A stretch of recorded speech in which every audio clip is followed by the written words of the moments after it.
ಪ್ರಾರ್ಥನೆ ಮಾಡುವ.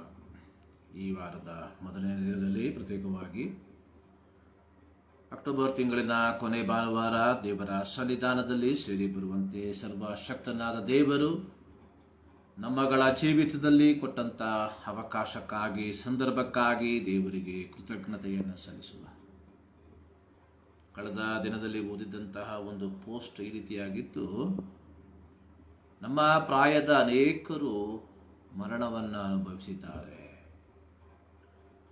ನಮ್ಮ ಪ್ರಾಯದ ಅನೇಕರು ಲೈಫ್ ಸಪೋರ್ಟ್ನಲ್ಲಿ ಮಲಗಿದ್ದಾರೆ ಆಸ್ಪತ್ರೆಗಳಲ್ಲಿ.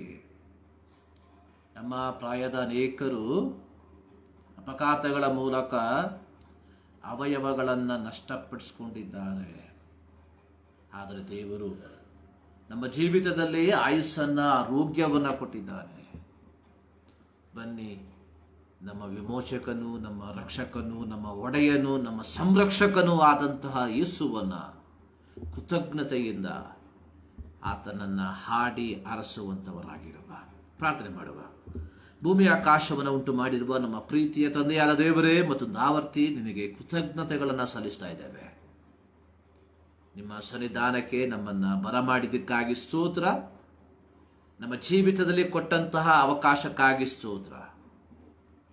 ಈ ವಾರದ ಮೊದಲನೇ ದಿನದಲ್ಲಿ ಮತ್ತು ದಾವರ್ತಿ ಎಲ್ಲಾ ದೇವ ಭಕ್ತರೇ ಬಂದು ಕೇಳಿರಿ, ಆತನು ನನಗಾಗಿ ಮಾಡಿದ್ದನ್ನ ನಿಮಗೆ ತಿಳಿಸ್ತೇನೆ ಎಂಬುದಾಗಿ ಕೀರ್ತನೆಗಾರನು ಆಡಿದ ರೀತಿಯಲ್ಲಿ ನೀವು ಮಾಡಿದ ಉಪಕಾರಗಳನ್ನು ನೆನೆಸಿ ಕೃತಜ್ಞತೆಯಿಂದ ನಿಮ್ಮನ್ನು ಆರಾಧಿಸುವಂತೆ ನಮ್ಮನ್ನು ಪ್ರಾಪ್ತರನ್ನಾಗಿ ಮಾರ್ಪಡಿಸಿದ್ದಕ್ಕಾಗಿ ಸ್ತೋತ್ರ.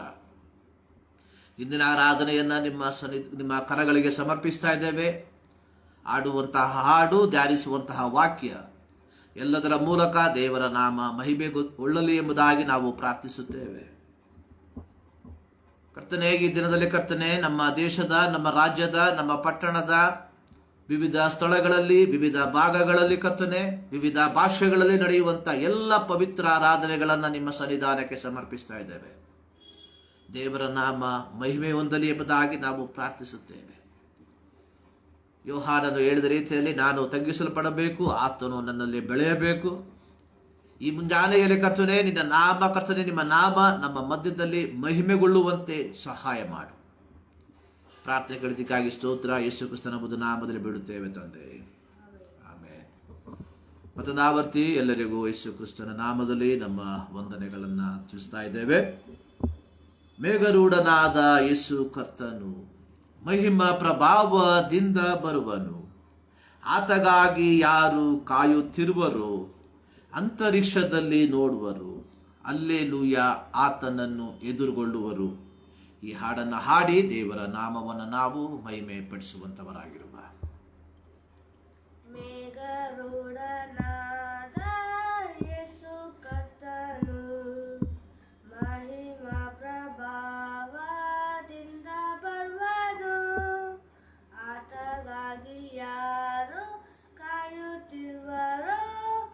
ಅಂತರಿಕ್ಷದಲ್ಲಿ ನೋಡುವರು. ಹಲ್ಲೆಲೂಯ, ಆತನನ್ನು ಎದುರುಗೊಳ್ಳುವರು. ಮಾತನ್ನು ಕೊಟ್ಟು ಹೋದನು, ಬಿಡಾರ ಸಿದ್ಧ ಮಾಡಿ, ತಾನಿರುವಲ್ಲಿ ಗುಯ್ವನು. ಎಂತ ಮೂಲ್ಯ ಆ ಭಾಗ್ಯವೇ, ಹಲ್ಲೆಲೂಯ, ಎಂತ ಹರ್ಷದ ದಿನ. ನಿನ್ನ ಪಾಪ ಭಾರ ನೀಗಿ ಹೋಗಿದೋ, ಬಿಡುಗಡೆ ಕ್ರಿಸ್ತನಲ್ಲಿ ಕಂಡಿಯೋ. ಕರ್ತ ಬರುವಾಗ ಸಿದ್ಧನಿದ್ದೀಯೋ, ನಮ್ಮ ಕರ್ತ ಬರುವ ನಿಶ್ಚಯ. ಹಲ್ಲೆಲೂಯ, ಹರ್ಷದಿಂದ ಎದುರುಗೊಳ್ಳುವ. ಮಾತನ್ನು ಕೊಟ್ಟು ಹೋದನು, ಬಿಡಾರ ಸಿದ್ಧ ಮಾಡಿ, ತಾನಿರುವಲ್ಲಿ ಕೊಯ್ವನು. ಎಂತ ಮೂಲ್ಯ ಆ ಭಾಗ್ಯವೇ, ಹಲ್ಲೆಲೂಯ, ಎಂತ ಹರ್ಷದ ದಿನ. ಕರ್ತ ನಲ್ಲಿದ್ರೆ ಹೊಂದಿದವರು ಜೀವದಲ್ಲಿ ಇರುವ ಎಲ್ಲ ಭಕ್ತರು ಅಂತರಿಕ್ಷದಲ್ಲಿ ಒಟ್ಟು ಸೇರ್ವರು ಯುಗ ಯುಗವಾಗಿ ಬಾಳ್ವರು ಅಲ್ಲೇಲುಯ ಪ್ರಾಣ ಪ್ರಿಯನೊಂದಿಗಿರುವ ಮಾತನ್ನು ಕೊಟ್ಟು ಹೋದರು ಬಿಡಾರ ಸಿದ್ಧ ಮಾಡಿ ತಾನಿರುವಲ್ಲಿ ಗೊಯ್ವನು ಎಂತ ಮೌಲ್ಯ ಆ ಭಾಗ್ಯವೇ ಅಲ್ಲೇಲುಯ ಎಂತ ಹರ್ಷಾದಿನ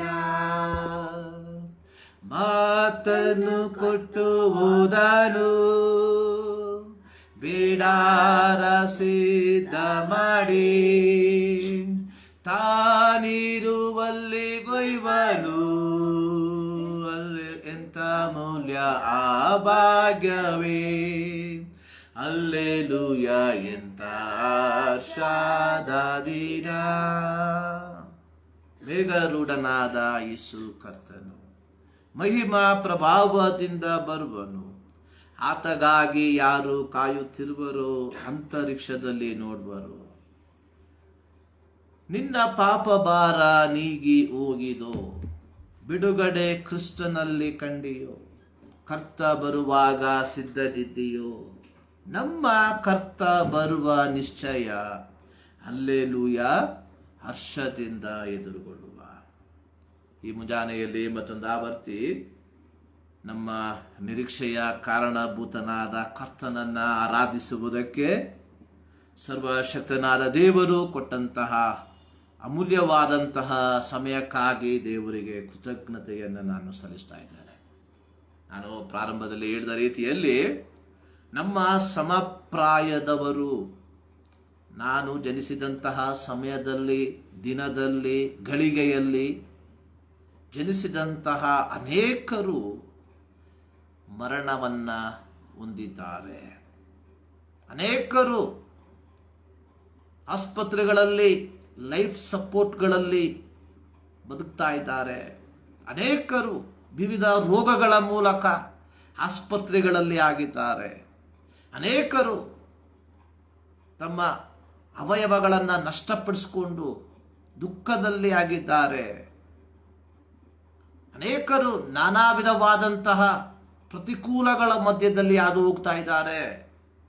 ಆದರೆ ದೇವರು ನಮಗೆ ನನಗೆ ಆಯುಸ್ಸನ್ನ ಆರೋಗ್ಯವನ್ನ ಕೊಟ್ಟಿರುವಾಗ ಈ ಮುಂಜಾನೆಯಲ್ಲಿ ಆತನನ್ನ ಆರಾಧಿಸುವುದಕ್ಕೆ ನಾನು ಬಾಧ್ಯಸ್ಥನಾಗಿದ್ದೇನೆ ಎಂಬುವಂಥದ್ದನ್ನ ನಾವು ಎಂದಿಗೂ ಮರೆಯಬಾರದು.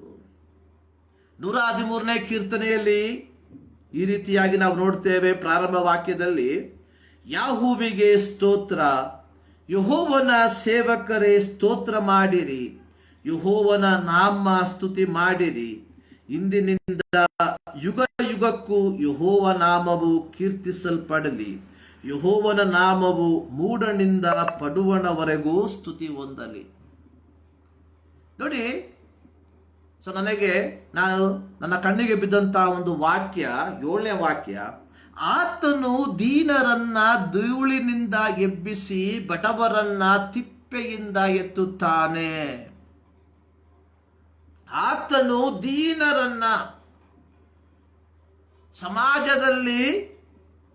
ಸಮಾಜಕ್ಕೆ ಬೇಡವಾದ ನಮ್ಮನ್ನ ದೇವರು ತನ್ನ ಕುಮಾರನಾದ ಯೇಸು ಕ್ರಿಸ್ತನ ರಕ್ತದ ಮೂಲಕ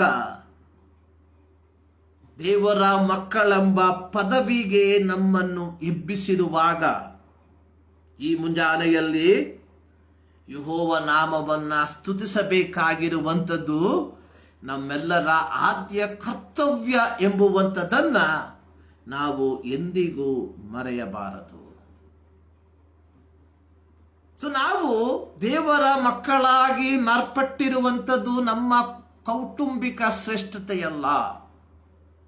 ನಾವು ದೇವರ ಮಕ್ಕಳಾಗಿ ಮಾರ್ಪಟ್ಟಿರುವಂಥದ್ದು ನಮ್ಮ ವಿದ್ಯಾಭ್ಯಾಸದ ಯೋಗ್ಯತೆಯಲ್ಲ. ನಾವು ದೇವರ ಮಕ್ಕಳಾಗಿ ಮಾರ್ಪಟ್ಟಿರುವಂಥದ್ದು ಆತನ ಮಹಾಕೃಪೆ, ಮಹಾಕರುಣೆ.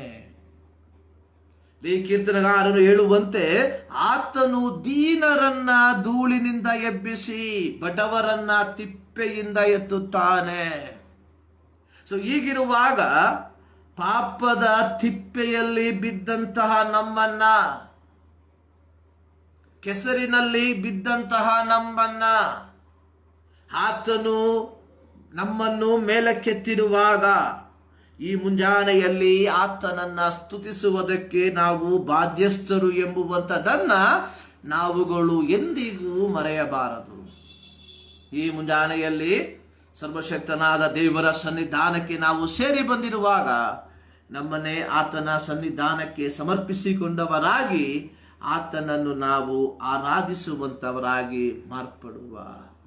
ಸೊ ನಮ್ಮ ನಿರೀಕ್ಷೆ ಅನ್ನುವಂಥದ್ದು ಏನು? ಕರ್ತನಲ್ಲಿ ನಿದ್ರೆ ಹೊಂದಿದವರು, ಜೀವದಲ್ಲಿ ಇರುವ ಎಲ್ಲ ಭಕ್ತರು ಅಂತರಿಕ್ಷದಲ್ಲಿ ಒಟ್ಟು ಸೇರುವರು. ಪ್ರತಿಯೊಬ್ಬ ಭಕ್ತನ, ಪ್ರತಿಯೊಬ್ಬ ದೇವರ ಮಗನ, ಮಗಳ ನಿರೀಕ್ಷೆ ಎನ್ನುವಂಥದ್ದು ಏನು? So we will meet again. ನಾವು ಅಂತರಿಕ್ಷದಲ್ಲಿ ಸೇರ್ತೇವೆ. ನೋಡಿ, 1 ಥೆಸಲೋನಿಕ 4ನೇ ಅಧ್ಯಾಯದಲ್ಲಿ ನಾವು ನೋಡುವಂಥದ್ದು, ಕರ್ತನು ತಾನೇ ಆಜ್ಞಾಘೋಷದೊಡನೆ, ಪ್ರಧಾನ ದೂತನ ಶಬ್ದದೊಡನೆ, ದೇವರ ತುತ್ತೂರಿ ಧ್ವನಿಯೊಡನೆ ಆಕಾಶದಿಂದ ಇಳಿದು ಬರುವನು. ಆಗ ಕ್ರಿಸ್ತನಲ್ಲಿ ಸತ್ತವರು ಮೊದಲು ಎದ್ದು ಬರುವರು. ಆಮೇಲೆ ಜೀವದಿಂದುಳಿರುವ ನಾವುಗಳು ಅಂತರಿಕ್ಷದಲ್ಲಿ ಕರ್ತನನ್ನ ಎದುರುಗೊಳ್ಳುವುದಕ್ಕಾಗಿ ಅವರ ಸಂಗಡ ಮೇಘ ವಾಹನರೂಢರಾಗಿ ಒಯ್ಯಲ್ಪಡುವೆವು. ಹೀಗಾಗಿ ನಾವು ಸದಾ ಕಾಲವು ಕರ್ತನ ಜೊತೆಯಲ್ಲಿರುವೆವು, ಕರ್ತನ ಜೊತೆಯಲ್ಲಿರುತ್ತೇವೆ. ಪ್ರತಿಯೊಬ್ಬ ಭಕ್ತನ ನಿರೀಕ್ಷೆ ಎನ್ನುವಂಥದ್ದು ಈ ಲೋಕದಲ್ಲಿರುವಂತಹ ಕಾಲಘಟ್ಟಗಳಲ್ಲ, ಈ ಲೋಕದಲ್ಲಿ ನಾವು ಬದುಕುವಂತಹ ದಿನಗಳಲ್ಲ. ಪ್ರತಿಯೊಬ್ಬ ದೇವ ಭಕ್ತನ ನಿರೀಕ್ಷೆ ಅನ್ನುವಂಥದ್ದು ಆತನೊಂದಿಗೆ ನಾವಿರ್ತೇವೆ, ಕರ್ತನ ಜೊತೆಯಲ್ಲಿ ಇರ್ತೇವೆ. ಯೋಹಾನನ ಬರೆದ ಸುವಾರ್ತೆ 14ನೇ ಅಧ್ಯಾಯದಲ್ಲಿ ಯೇಸು ಸ್ವಾಮಿ ಹೇಳಿರುವಂಥದ್ದು, 14ನೇ ಅಧ್ಯಾಯದ 4ನೇ ವಾಕ್ಯದಲ್ಲಿ, ನಾನಿರುವ ಸ್ಥಳದಲ್ಲಿ ನೀವು ಇರಬೇಕು. ಇದು ನಮ್ಮ ನಿರೀಕ್ಷೆ ಪ್ರಿಯರೇ. ಸೊ ನಮ್ಮ ನಿರೀಕ್ಷೆ ಎನ್ನುವಂಥದ್ದು ಈ ಲೋಕದ ಸಂಪತ್ತಿನ ಮೇಲೆ ಆಗಿರಬಾರದು, ಈ ಲೋಕದಲ್ಲಿ ನಾವು ನಡೆಸುತ್ತಿರುವಂತಹ ವ್ಯಾಪಾರದ ಮೇಲೆ ಆಗಿರಬಾರದು. ಪ್ರತಿಯೊಬ್ಬ ದೇವರ ಮಗನ, ದೇವರ ಮಗಳ ನಿರೀಕ್ಷೆ ಎನ್ನುವಂಥದ್ದು ಕರ್ತನೊಂದಿಗೆ, ಬೀಯಿಂಗ್ ವಿತ್ ಗಾಡ್, ದೇವರೊಂದಿಗೆ ವಸಿಸುವಂಥದ್ದಾಗಿದೆ. ಆ ಒಂದು ನಿರೀಕ್ಷೆಗೋಸ್ಕರವಾಗಿ ನಾವು ಕರೆಯಲ್ಪಟ್ಟಿರುವಂಥವರು. ಇದು ಅನೇಕ ಕ್ರೈಸ್ತರು ಕ್ರಿಸ್ತನನ್ನು ಅಂಗೀಕರಿಸಿರುವಂಥದ್ದು ಈ ಲೋಕದ ಐಶ್ವರ್ಯದಲ್ಲಿ ಜೀವಿಸುವುದಕ್ಕೋಸ್ಕರವಾಗಿ. ಪ್ರಿಯರೇ, ತಪ್ಪು. ಯೇಸು ಸ್ವಾಮಿ ನಮ್ಮನ್ನು ಕರೆದು ಬೇರ್ಪಡಿಸಿರುವಂಥದ್ದು ಕರ್ತನೊಂದಿಗೆ ವಾಸಿಸುವುದಕ್ಕೋಸ್ಕರವಾಗಿ. ಆ ನಿರೀಕ್ಷೆಯಲ್ಲಿ ನಮ್ಮ ದೈನಂದಿನ ಜೀವಿತವನ್ನ ನಾವು ಜೀವಿಸುವಂತವರಾಗಿರಬೇಕು ಪ್ರಿಯರೇ. ಈ ಮುಂಜಾನೆಯಲ್ಲಿ ಮತ್ತೊಂದು ಆವರ್ತಿ ದೇವರ ಸನ್ನಿಧಾನದಲ್ಲಿ ದೇವರನ್ನು ಆರಾಧಿಸುವುದಕ್ಕೆ ದೇವರು ನಮ್ಮ ಜೀವಿತದಲ್ಲಿ ಅವಕಾಶವನ್ನು ಕೊಟ್ಟಿರುವಾಗ ಮತ್ತೊಂದು ಆವರ್ತಿ ಆ ನಿರೀಕ್ಷೆಯನ್ನು ನಾವು ದೃಢಪಡಿಸಿಕೊಂಡು ನಮ್ಮ ಜೀವಿತವನ್ನ ಜೀವಿಸುವಂತವರಾಗಿರುವ. ಈ ಮುಂಜಾನೆಯಲ್ಲಿ ನಾವು ಧ್ಯಾನಿಸುವಂತಹ ದೇವರ ವಾಕ್ಯ ಅನ್ನುವಂಥದ್ದು ಅಥವಾ ಶೀರ್ಷಿಕೆ ಅನ್ನುವಂಥದ್ದು ಸುಧಾರಿತ ಸಭೆ ಮತ್ತು ಸುಧಾರಿತ ಪಡಿಸುತ್ತಿರುವ ಸಭೆ, reformed and reforming church. So reform, so ನಮ್ಮೆಲ್ಲರಿಗೂ, ಪ್ರತ್ಯೇಕವಾಗಿ ಕ್ರೈಸ್ತರಿಗೆ, ಪ್ರತ್ಯೇಕವಾಗಿ ಪ್ರೊಟೆಸ್ಟೆಂಟ್ ವಿಭಾಗದವರಿಗೆ ಅತ್ಯಂತ ಚಿರಪರಿಚಿತವಿರುವಂತಹ ಒಂದು ಪದ. ಸೊ ಇವತ್ತು ನಾವು ಈ ರೀತಿ ಕುಳಿತುಕೊಳ್ಳುವುದಕ್ಕೆ ಕಾರಣ ಅನ್ನುವಂಥದ್ದು ಇಂದಿಗೆ 500 ವರ್ಷಗಳ ಮುಂದೆ ನಡೆದಂತಹ ಒಂದು ಪ್ರೊಟೆಸ್ಟ್ ಮೂಲಕವಾಗಿ, ಒಂದು ಪ್ರತಿಭಟನೆಯ ಮೂಲಕವಾಗಿ.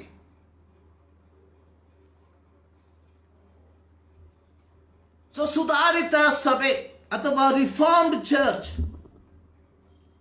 ಈ ಸುಧಾರಿತ ಸಭೆಯ ದೌತ್ಯ ಇತರರನ್ನ ನಾವು ಸುಧಾರಿತ ಪಡಿಸುವಂತವರಾಗಿರಬೇಕು. We should reforming others. So ನಾವು ರಿಫಾರ್ಮ್ಡ್ ಆಗಿರುವಾಗ ಇತರರನ್ನ ರಿಫಾರ್ಮಿಂಗ್ ಮಾಡುವಂಥದ್ದು ನಮ್ಮ ಕರ್ತವ್ಯ, ಸಭೆಯ ದೌತ್ಯ. ಇಲ್ಲಿ ಸಭೆ ಅನ್ನುವಂಥದ್ದು ಯಾವುದೋ ಒಂದು ಸಂಸ್ಥೆಯ ಸಂಘದ ಕಟ್ಟಡದ ಕುರಿತಾಗಿ ಅಲ್ಲ. ಸಭೆ ಅನ್ನುವಂಥದ್ದು ಈಚ್ ಇಂಡಿವಿಜುವಲ್ಸ್, ಪ್ರತಿಯೊಬ್ಬ ವೈಯಕ್ತಿಕ ವ್ಯಕ್ತಿ. ಅಂದ್ರೆ ಪ್ರತಿಯೊಬ್ಬ ವೈಯಕ್ತಿಕ ವ್ಯಕ್ತಿ ಅವನು ರಿಫಾರ್ಮ್ಡ್ ಆಗಿರುವಾಗ, ಅವನು ಸುಧಾರಿತನಾಗಿರುವಾಗ ತನ್ನ ಸುತ್ತಲಿರುವಂತಹ ಸಮೂಹವನ್ನ ರಿಫಾರ್ಮಿಂಗ್ ಮಾಡುವುದಕ್ಕೆ, ಸುಧಾರಿತಪಡಿಸುವುದಕ್ಕೆ ಬಾಧ್ಯಸ್ಥನು ಎಂಬುವಂಥದ್ದನ್ನು ನಾವು ಮರಿಬಾರದು. ಈ ಮುಂಜಾನೆಯಲ್ಲಿ ದೇವರ ಸನ್ನಿಧಾನದಲ್ಲಿ ನಾವು ಸೇರಿ ಬಂದಿದ್ದೇವೆ. ನೋಡಿ, 1517 ಇದೇ ಅಕ್ಟೋಬರ್ ತಿಂಗಳು 31ನೇ ತಾರೀಕಿನಂದು ಜರ್ಮನಿ ದೇಶದ ವಿಟನ್ಬರ್ಗ್ ಎಂಬಲ್ಲಿ ಮಾರ್ಟಿನ್ ಲೂಥರ್ ಎಂಬ ವ್ಯಕ್ತಿ ವಿಟನ್ಬರ್ಗ್ ಕ್ಯಾಸ್ಟಲ್ ಸಭೆಯ ಮುಖ್ಯ ದ್ವಾರಕ್ಕೆ ಸುಮಾರು 92 ಪ್ರಬಂಧಗಳನ್ನು ಬರೆದು ಅದನ್ನು ಅಂಟಿಸಿದ. ಅದಕ್ಕೆ ಕಾರಣ ಅನ್ನುವಂಥದ್ದು ಆತ ಒಳಗೊಂಡಿದ್ದ ಸಭೆಯಲ್ಲಿ ನಡೆಯುತ್ತಿದ್ದಂತಹ ಕೆಲವು ಕಾರ್ಯಗಳು ಸತ್ಯವೇದಕ್ಕೆ ವಿರೋಧವಾದದ್ದು ಎಂಬುದನ್ನ ಆತ ಗ್ರಹಿಸಿಕೊಂಡಾಗ ಅದರ ಕುರಿತಾಗಿ ಚರ್ಚೆಗೋಸ್ಕರವಾಗಿ ಇಂತಹ ಒಂದು ಕಾರ್ಯವನ್ನ ಆತ ಮಾಡ್ದ. ಪ್ರೊಟೆಸ್ಟೆಂಟ್ ಅನ್ನುವಂತಹ ಪದ, ಅದರ ಹಿಂದಿರುವಂತಹ ಚರಿತ್ರೆ 1517ರಲ್ಲಿ ಮಾರ್ಟಿನ್ ಲೂಥರ್ ಎಂಬ ಒಬ್ಬ ವ್ಯಕ್ತಿ, ಒಬ್ಬ ಸನ್ಯಾಸಿ, ಒಬ್ಬ ಪಾದರಿ, ಒಬ್ಬ ದೈವಶಾಸ್ತ್ರ ಪಂಡಿತ ಅಥವಾ ದೈವಶಾಸ್ತ್ರವನ್ನ ಬೋಧಿಸುವಂತಹ ವ್ಯಕ್ತಿ ತಾನು ಒಳಗೊಂಡಿರುವಂತಹ ಸಭೆಯಲ್ಲಿ ನಡೆಯುತ್ತಿದ್ದಂತಹ ದೇವರ ವಾಕ್ಯಕ್ಕೆ ವಿರೋಧವಾಗಿ ನಡೆಯುತ್ತಿದ್ದಂತಹ ಆಚರಣೆಗಳನ್ನ, ಅದು ಅನೈತಿಕವಾದ ಆಚರಣೆ ಎಂದು ಮನಗೊಂಡಾಗ ಅದರ ಕುರಿತಾಗಿ ಒಂದು ತೆರೆದ ಚರ್ಚೆಗೋಸ್ಕರವಾಗಿ ಆತ ಏನು ಮಾಡ್ದ, ಸುಮಾರು 92 ಅಥವಾ 95, ಕೆಲವರು 97 ಅಂತಾರೆ, ಹೇಳ್ತಾರೆ, so what ever it may B, ಆತ ಏನ್ ಮಾಡ್ದ, ಒಂದು ಪ್ರಬಂಧವನ್ನ, ಒಂದು ಥಿಸಿಸ್ ಅನ್ನ ಬರೆದು ಜರ್ಮನಿ ದೇಶದ ವಿಟನ್ಬರ್ಗ್ ಕ್ಯಾಸ್ಟಲ್ ಚರ್ಚ್ನ ಮುಂಭಾಗದ ಮುಖ್ಯ ದ್ವಾರಕ್ಕೆ ಅದನ್ನ ಅಂಟಿಸಿದ. ಸೊ ಹೀಗೆ ಪ್ರೊಟೆಸ್ಟ್ ಮಾಡಿದಂಥದ್ದು, ಪ್ರತಿಭಟನೆ ಮಾಡಿದಂಥದ್ದು ತದನಂತರವಾಗಿ ಪ್ರೊಟೆಸ್ಟೆಂಟ್ ಮೂವ್ಮೆಂಟ್ ಆಗಿ ಮಾರ್ಪಡ್ತು. ಅಂದ್ರೆ ಈ ಗುಂಪು ತಾವು ಒಳಗೊಂಡಿದ್ದಂತಹ ಸಭೆಯಿಂದ ಬೇರ್ಪಟ್ಟು ತಮ್ಮದೇ ಆದಂತಹ ಒಂದು ಸಭೆಯನ್ನ ಪ್ರಾರಂಭ ಮಾಡಿದ್ರು. This is the real meaning of Protestant. So ಇಲ್ಲಿ ನಾವು ಅರ್ಥ ಮಾಡಿಕೊಳ್ಳಬೇಕಾದಂತಹ ಕೆಲವು ಕಾರ್ಯಗಳು.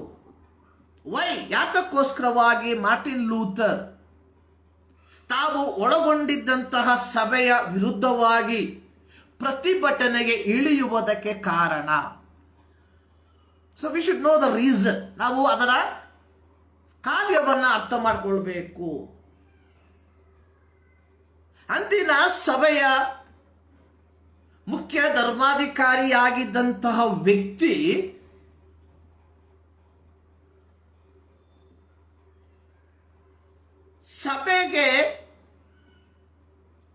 ಸಭೆ ಜನರ ಪಾಪಗಳನ್ನ ಕ್ಷಮಿಸುವುದಕ್ಕೆ ಅಧಿಕಾರವಿರುವುದೆಂಬುದಾಗಿ ಹೇಳಿ ಜನರಿಗೆ ಪಾಪ ಕ್ಷಮಾಪಣಾ ಪತ್ರವನ್ನು ಕೊಡುವುದಕ್ಕೆ ಪ್ರಾರಂಭಿಸಿದ. ಸೊ ಹೀಗೆ ಪಾಪ ಕ್ಷಮಾಪಣಾ ಪತ್ರವನ್ನು ಪಡ್ಕೊಳ್ಬೇಕಾದ್ರೆ ಪ್ರತಿಯೊಬ್ಬ ವ್ಯಕ್ತಿ ತನ್ನ ಪಾಪವನ್ನ ಪಾದ್ರಿಯ ಮುಂದೆ ಅರಿಕೆ ಮಾಡಿ ಅದಕ್ಕೆ ಇಂತಿಷ್ಟು ಹಣವನ್ನ ಕೊಡಬೇಕಾಗಿ ಬಂದಿತು. ಸೊ ಈ ಒಂದು ಆಚರಣೆ ದೈವಿಕಕ್ಕೆ ವಿರೋಧವಾದದ್ದು, ಸತ್ಯವೇದಕ್ಕೆ ವಿರೋಧವಾದದ್ದು ಎಂಬುದನ್ನ ಮಾರ್ಟಿನ್ ಲೂಥರ್ ಅವರು ಗ್ರಹಿಸಿಕೊಂಡರು. ಕಾರಣ, ಒಬ್ಬ ವ್ಯಕ್ತಿಯ ಪಾಪವನ್ನ ಪರಿಹರಿಸುವುದಕ್ಕೆ ಸಭೆಗಳಿಗೆ ಅಥವಾ ಸಭಾ ನಾಯಕತ್ವಕ್ಕೆ ಅಧಿಕಾರವಿಲ್ಲವೆಂಬುದನ್ನು, ದೇವರ ಕರುಣೆಯಿಂದ ಮಾತ್ರ ಒಬ್ಬ ವ್ಯಕ್ತಿ ರಕ್ಷಣೆಯ ಅನುಭವವನ್ನ ಪಡೆದುಕೊಳ್ಳಲು ಸಾಧ್ಯವೆಂಬುದಾಗಿ ಮಾರ್ಟಿನ್ ಲೂಥರ್ ದೇವರ ವಾಕ್ಯವನ್ನ ಧ್ಯಾನ ಮಾಡುವುದರ ಮೂಲಕ ಅರ್ಥೈಸಿಕೊಂಡಂತಹ ಒಂದು ಆಧ್ಯಾತ್ಮಿಕ ಸತ್ಯ. ಒಂದು ಪಾಪ ಕ್ಷಮಾಪಣಾ ಪತ್ರದ ಕುರಿತಾಗಿ, ಮತ್ತು ಅಂದಿನ ಸಭಾ ನಾಯಕತ್ವ ತೀರ್ಥಯಾತ್ರೆ. ಸೊ ಅಂದ್ರೆ ಹೋಲಿ ಲ್ಯಾಂಡ್, ಈಗಿನ ಭಾಷೆಯಲ್ಲಿ ಹೇಳ್ಬೇಕಾದ್ರೆ ವಿಸಿಟಿಂಗ್ ದ ಹೋಲಿ ಲ್ಯಾಂಡ್, ಪವಿತ್ರ ಪ್ರದೇಶವನ್ನು ಭೇಟಿ ಮಾಡುವಂಥದ್ದು ಮತ್ತು ಸಂತರ ಸಂಗಡ ಸೈಂಟ್ ಜೊತೆಗೆ ಪ್ರಾರ್ಥಿಸುವಂಥದ್ದು, ಇವುಗಳನ್ನ ಆಚರಣೆಗೆ ತಂದರು. ಸೊ ಇವುಗಳನ್ನ ಮಾರ್ಟಿನ್ ಲೂಥರ್ ಅವರು ವಿರೋಧಿಸಿದರು. ಸೊ ಇಂದು ಇಲ್ಲಿ ನಡೆಯುವಂತಹ ಒಂದು ಕಾಕತಾಳೀಯ ಅನ್ನುವಂಥದ್ದು,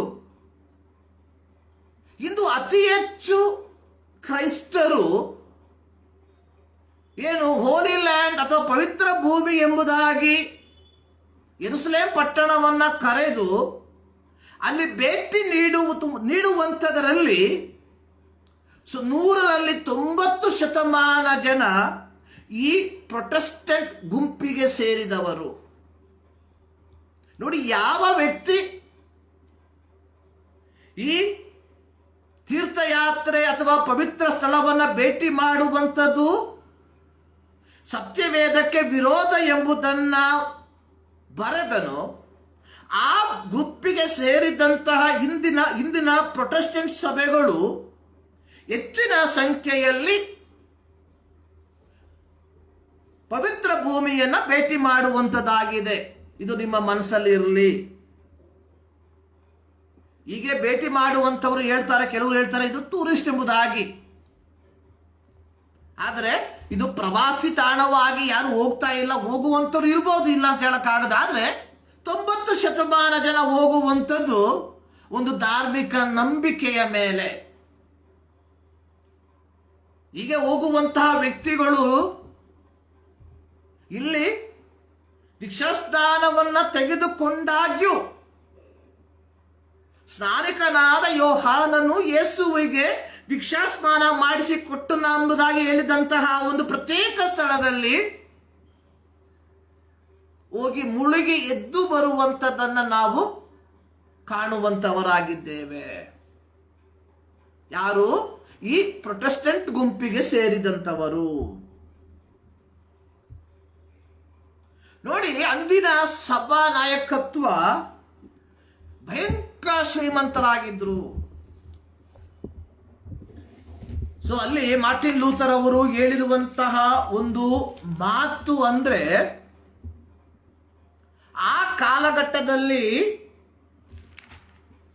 ಆ ಒಂದು ಕಾಲಘಟ್ಟದಲ್ಲಿ ಲಿಡಿಯನ್ನರು ಎಂಬ ಒಂದು ಗುಂಪು, ಅವರ ಅರಸನಾದಂತಹ ಆತ ಅತ್ಯಂತ ಶ್ರೀಮಂತ ವ್ಯಕ್ತಿಯಾಗಿದ್ದ. ಲಿಡಿಯನ್ ಸಾಮ್ರಾಜ್ಯದ ಕೊನೆಯ ಅರಸ, ಆತನ ಹೆಸರು ನನಗೆ ಮರ್ತೋಗ್ಬಿಟ್ಟಿದೆ. ಅತ್ಯಂತ ಶ್ರೀಮಂತ. ಮಾರ್ಟಿನ್ ಲೂಥರ್ ಅವರು ಹೇಳಿರುವಂಥದ್ದು, ಅಂದಿನ ಧಾರ್ಮಿಕ ನಾಯಕತ್ವ ಆ ಲಿಡಿಯನ್ ಸಾಮ್ರಾಜ್ಯದ ಅರಸನಿಗಿಂತಲೂ ಅಥವಾ ಸಾರ್ದಿಸ್ ಸಭೆಯ ಆ ಸಾರ್ದಿಸ್ ರಾಜಧಾನಿಯ ಅರಸನಿಗಿಂತಲೂ ಮಿಗಿಲಾಗಿ ಶ್ರೀಮಂತರಾಗಿದ್ದಾಗ್ಯೂ ಸಹ ಪಾಪ ಕ್ಷಮಾಪಣೆಯ ಹೆಸರಿನಲ್ಲಿ ಜನರಿಂದ ಹಣವನ್ನ ಲಪಟಾಯಿಸ್ತಾ ಇದ್ರು. ಇದಕ್ಕೆ ಕಾರಣ ಅನ್ನುವಂಥದ್ದು ಒಂದು ಸಭಾ ಕಟ್ಟಡವನ್ನ ಕಟ್ಟುವುದಕ್ಕೋಸ್ಕರವಾಗಿ.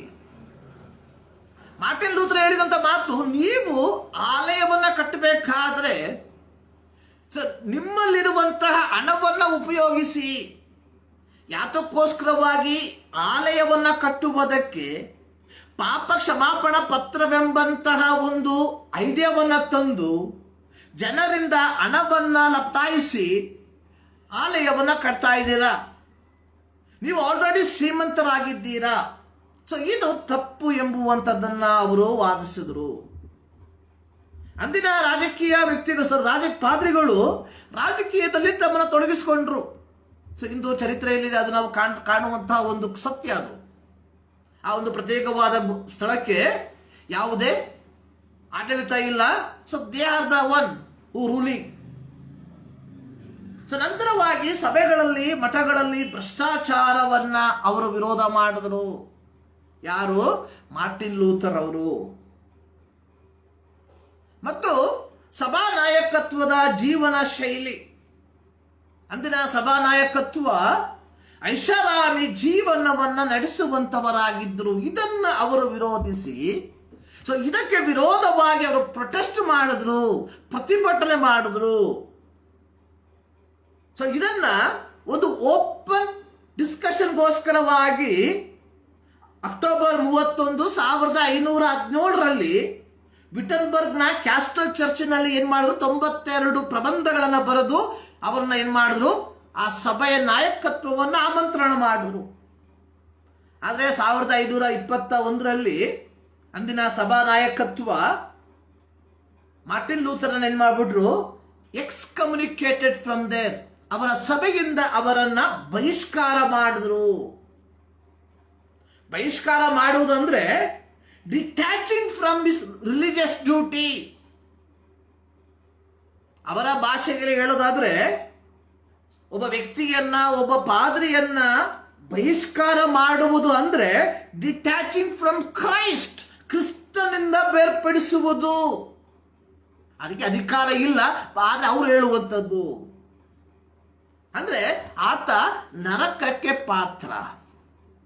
ನೋಡಿ, ಯಾವ ಯಾವ ವಿಚಾರಕ್ಕೋಸ್ಕರವಾಗಿ ಮಾರ್ಟಿನ್ ಲೂಥರ್ ಅವರು ಹೋರಾಡಿದ್ರು, ಪ್ರೊಟೆಸ್ಟ್ ಮಾಡಿದ್ರು. 1, ಪಾಪ ಕ್ಷಮಾಪಣಾ ಪತ್ರ. 2, ಸಭೆಯ ಪರಮಾಧಿಕಾರ. 3, ಸಭೆ ಆರ್ಥಿಕವಾಗಿ ಶ್ರೀಮಂತವಾಗಿದ್ರು ಜನರಿಂದ ಹಣವನ್ನ ಪೀಕ್ತಾ ಇದ್ರು. 5, ರಾಜಕೀಯ ವ್ಯಕ್ತಿಗಳು, ಧಾರ್ಮಿಕ ವ್ಯಕ್ತಿಗಳು ರಾಜಕೀಯದಲ್ಲಿ ತಮ್ಮನ್ನ ತೊಡಗಿಸಿಕೊಂಡಿದ್ರು. ಸಭೆಗಳಲ್ಲಿ, ಮಠಗಳಲ್ಲಿ ಭ್ರಷ್ಟಾಚಾರ ತುಂಬಿ ತುಳುಕ್ತಾ ಇತ್ತು. ಮತ್ತು ಸಭಾ ನಾಯಕತ್ವದ ಜೀವನ ಶೈಲಿ ಐಷಾರಾಮಿ ಜೀವನವನ್ನ ಜೀವಿಸುವಂತವರಾಗಿದ್ರು. ಇವೆಲ್ಲವನ್ನ ವಿರೋಧಿಸಿ ಮಾರ್ಟಿನ್ ಲೂಥರ್ ಅವರು ಅಕ್ಟೋಬರ್ 31, 1517ರಲ್ಲಿ ಒಂದು ಪ್ರೊಟೆಸ್ಟ್ ಅನ್ನ ಮಾಡಿದ್ರು, ಒಂದು ಪ್ರತಿಭಟನೆಯನ್ನ ಮಾಡಿದ್ರು. So this become the Protestant.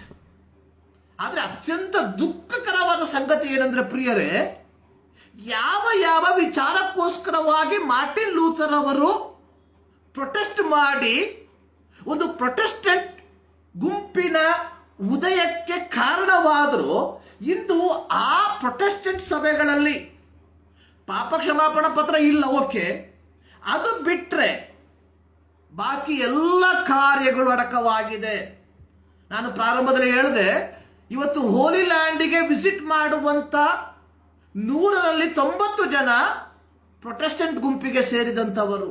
ಅವರು ಹೇಳುವಂಥದ್ದು ಇದು ಟೂರಿಸ್ಟ್ ಎಂಬುದಾಗಿ, ಆದ್ರೆ ಒಳಗೆ ಹೋಲಿ. ಅಯ್ಯೋ, ಯೇಸು ಸ್ವಾಮಿ ನಡೆದಂತ ಜಾಗ, ಯೇಸು ಸ್ವಾಮಿ ದೀಕ್ಷಾಸ್ಥಾನ ತೆಗೆದುಕೊಂಡಂತ ಸ್ಥಾನ, ಸಭೆಯಲ್ಲಿ ಇಲ್ಲಿ ದೀಕ್ಷಾಸ್ಥಾನ ತೆಗೆದುಕೊಂಡ ವ್ಯಕ್ತಿ ಅಲ್ಲಿ ಹೋಗಿ ಮುಳುಗಿ ಎದ್ದು ಬರ್ತಾನೆ.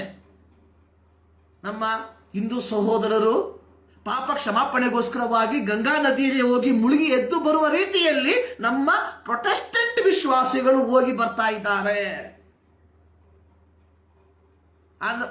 ನಂತರವಾಗಿ ನೋಡಿ, ಮೇನ್ ಚರ್ಚ್ಗಳಲ್ಲಿ, ಮೆಗಾ ಚರ್ಚ್ಗಳಲ್ಲಿ ನೋಡಿ, ಅವರು ಎಷ್ಟು ಆರ್ಥಿಕವಾಗಿ ಶ್ರೀಮಂತರಾಗಿದ್ರು ಸಹ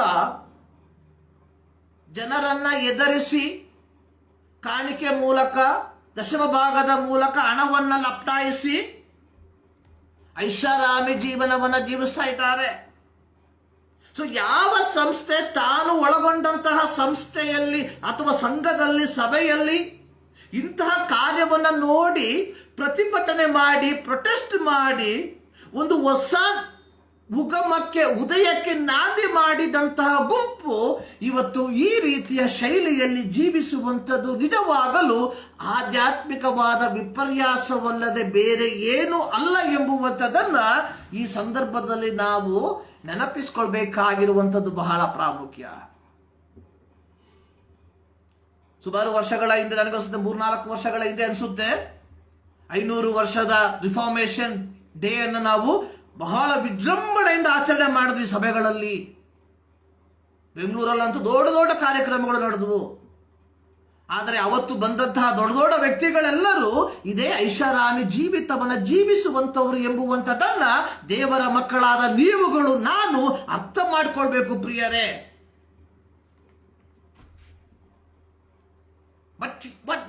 ವಾಟ್ ಇಸ್ ರಿಫಾರ್ಮ್? ಸುಧಾರಿತ ಸಭೆ. ನಾವು ರಿಫಾರ್ಮ್ಡ್. ಸೊ ನಾವು ರಿಫಾರ್ಮ್ಡ್ ಆಗಿರ್ಬೇಕಾದ್ರೆ, ನಾವು ಸುಧಾರಿತರಾಗಿರ್ಬೇಕಾದ್ರೆ ನಮ್ಮ ಕರ್ತವ್ಯ ಏನಾಗಿದೆ? So this is very important question that we must ask our self. So ಇಲ್ಲದೆ ಹೋಗಿದ್ರೆ ನಾವುಗಳು ಸಹ ಇವರ ಧಾರ್ಮಿಕವಾದಂತಹ ಆಚಾರಗಳಿಗೆ ಒಳಪಟ್ಟು ನಮ್ಮಲ್ಲಿರುವಂಥದ್ದೆಲ್ಲವನ್ನು ಕಳ್ಕೊಳ್ಬೇಕಾಗಿತ್ತು. ಆದರೆ ವಿ ರಿಫಾರ್ಮ್ಡ್. 500 ವರ್ಷಗಳ ಹಿಂದೆ ಮಾರ್ಟಿನ್ ಲೂಥರ್ ಅವರ ಮೂಲಕವಾಗಿ ಒಂದು ರಿಫಾರ್ಮ್ ಉಂಟಾಯಿತು, ಒಂದು ಸುಧಾರಣೆ ಉಂಟಾಯಿತು. ಈ ಸುಧಾರಣೆಯ ಭಾಗಗಳಾಗಿರುವ ಪ್ರೊಟೆಸ್ಟೆಂಟ್ ಸಭೆಯ ದೇವರ ಮಕ್ಕಳಾದ ನಾವುಗಳು. ಸೊ ಇಲ್ಲೊಂದು ಕೈಯಾದ ಸತ್ಯ ಹೇಳ್ತಾನೆ ಪ್ರಿಯರೇ, ಇವತ್ತು ಪ್ರೊಟೆಸ್ಟೆಂಟ್ ಗ್ರೂಪ್ ಅಲ್ಲಿ ಸುಮಾರು 30,000ಕ್ಕಿಂತಲೂ ಅಧಿಕ ಪಂಗಡಗಳಿವೆ. 30,000ಕ್ಕಿಂತಲೂ ಅಧಿಕ ಪಂಗಡಗಳು. ಪ್ರತಿಯೊಂದು ಪಂಗಡ ಹೇಳ್ತಾರೆ we are the right one, ನಾವೇ ಸರಿಯಾದಂಥದ್ದು. ಆಸೆ ಐ ಎ ಪೆಂಟೆಕೋಸ್ಟ್ ಮ್ಯಾನ್, ನಾನು ಹೇಳ್ತೇನೆ ನಂದೇ ಸರಿಯಾದಂಥದ್ದು. CSI CNI ಅವರು ಹೇಳ್ತಾರೆ ನಮ್ಮದೇ ಸರಿಯಾದಂಥದ್ದು. ಮೆಥೋಡಿಸ್ಟ್ ಅವರು ಹೇಳ್ತಾರೆ ನಮ್ಮದೇ ಸರಿಯಾದಂಥದ್ದು. ಇನ್ನು ಅನೇಕ ಪಂಗಡಗಳಿವೆ. ಇಂಡಿಪೆಂಡೆಂಟ್ ಹೇಳ್ತಾರೆ ನಮ್ಮದೇ ಸರಿಯಾದಂಥದ್ದು. ಸೊ ಇಲ್ಲಿ ಒಂದು ಪ್ರಶ್ನೆ, ಯಾವುದು ಸರಿಯಾದದ್ದು? Which is the right reform? ಪ್ರಿಯರೇ, ಒಂದನ್ನ ನಾವು ಅರ್ಥ ಮಾಡ್ಕೊಳ್ಬೇಕು. ಪ್ರತಿಯೊಂದು ಸಭೆಯ, ಪ್ರತಿಯೊಂದು ಮೂವ್ಮೆಂಟಿನ ಹಿಂದೆ ಅದನ್ನು ಸ್ಥಾಪಿಸಿದವರಿಗೆ ಅವರದೇ ಆದಂತಹ ಕೆಲವು ಲೆಕ್ಕಾಚಾರಗಳು ಇದ್ದುವು. ಸೊ ಆದುದರಲ್ಲಿ ನಾನು ಪ್ರಾರಂಭದಲ್ಲಿ ಹೇಳಿದ್ದು, church is not a organisation. ಇಲ್ಲಿ ಸಭೆ ಅನ್ನುವಂಥದ್ದು ದೇವರು ಉದ್ದೇಶಿಸುವಂಥದ್ದು ಒಂದು ಸಂಘವಲ್ಲ, ಒಂದು ಕಟ್ಟಡವಲ್ಲ. ನೋಡಿ, ಪೌಲ ಒಂದು ಮಾತು ಹೇಳಿದ್ದಾನೆ ಕೊರಿಂಥ ಪತ್ರಿಕೆಯಲ್ಲಿ, so you are the temple of God, ನೀವು ದೇವರ ಆಲಯವಾಗಿದ್ದೀರಿ.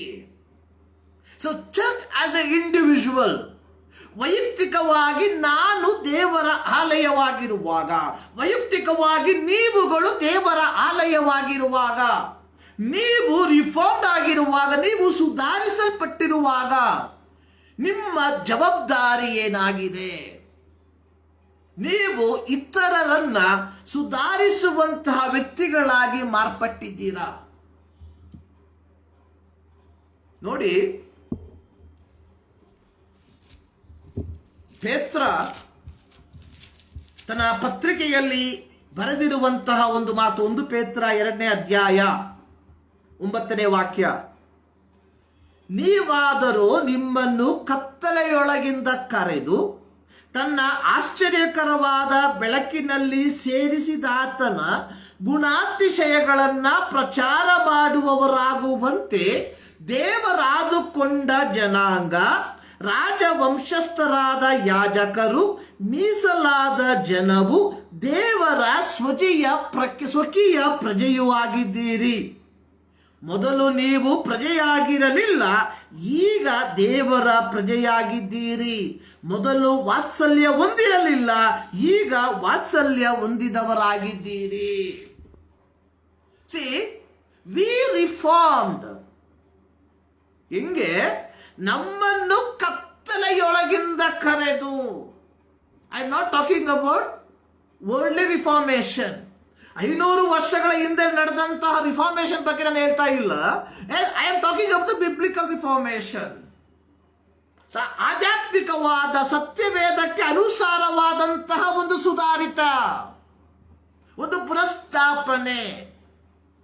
ಇಲ್ಲಿ ಪೇತ್ರನು ಹೇಳುವಂಥದ್ದು ನಿಮ್ಮನ್ನು ಕತ್ತಲೆಯೊಳಗಿಂದ, we are in darkness, we are in sinful nature. ಆ ಪಾಪದ ಕತ್ತಲೆಯಲ್ಲಿ ಬಿದ್ದಂತಹ ನಮ್ಮನ್ನ ದೇವರು ಏನ್ ಮಾಡಿದ್ದಾನೆ? ತನ್ನ ಆಶ್ಚರ್ಯಕರವಾದ ಬೆಳಕಿನಲ್ಲಿ ಸೇರಿಸಿದ್ದಾನೆ.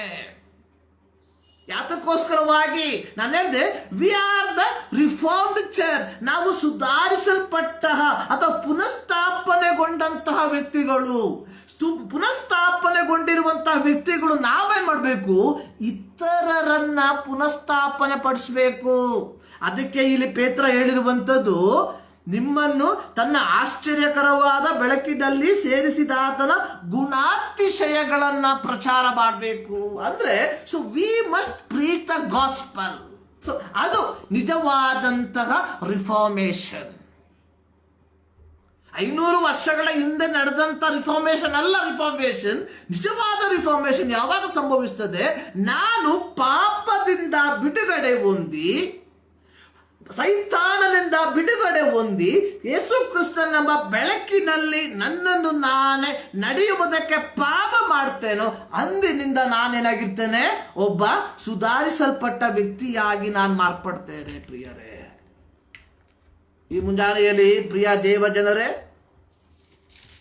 ನೋಡಿ, ಯೋಹಾನನ ಸುವಾರ್ತೆಯಲ್ಲಿ ನಾವು ನೋಡುವಂಥದ್ದು, ಆದಿಯಲ್ಲಿ ವಾಕ್ಯವಿತ್ತು. ನೋಡಿ 9ನೇ ವಾಕ್ಯ, ನಿಜವಾದ ಬೆಳಕು ಲೋಕಕ್ಕೆ ಬರುವುದಾಗಿತ್ತು, ಆ ಬೆಳಕೆ ಪ್ರತಿ ಮನುಷ್ಯನಿಗೆ ಬೆಳಕನ್ನು ಕೊಡುವಂಥದ್ದು. ನಿಜವಾದ ಬೆಳಕು. ಇಲ್ಲಿ ಪೇತ್ರ ಅದೇ ಹೇಳುವಂಥದ್ದು. ಸೊ ನಿಮ್ಮನ್ನು ಬೆಳಕಿನಲ್ಲಿ ಸೇರಿಸಿದಾತನ.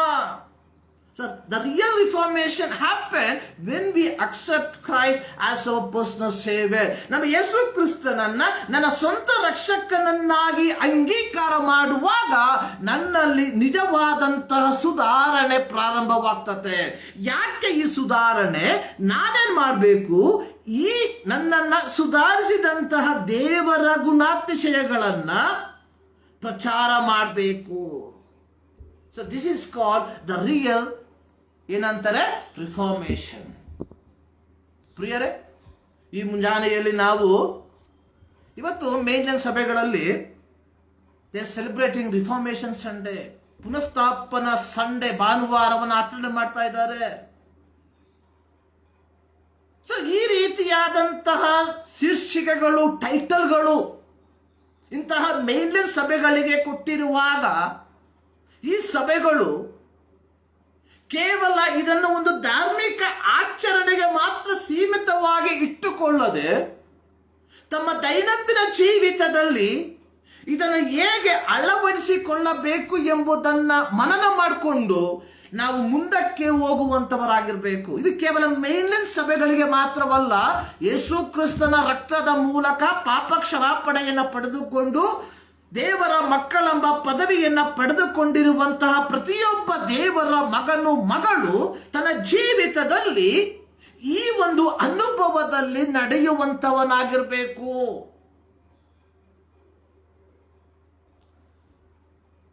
ರಿಫಾರ್ಮೇಶನ್, ಪುನಃಸ್ಥಾಪನೆ.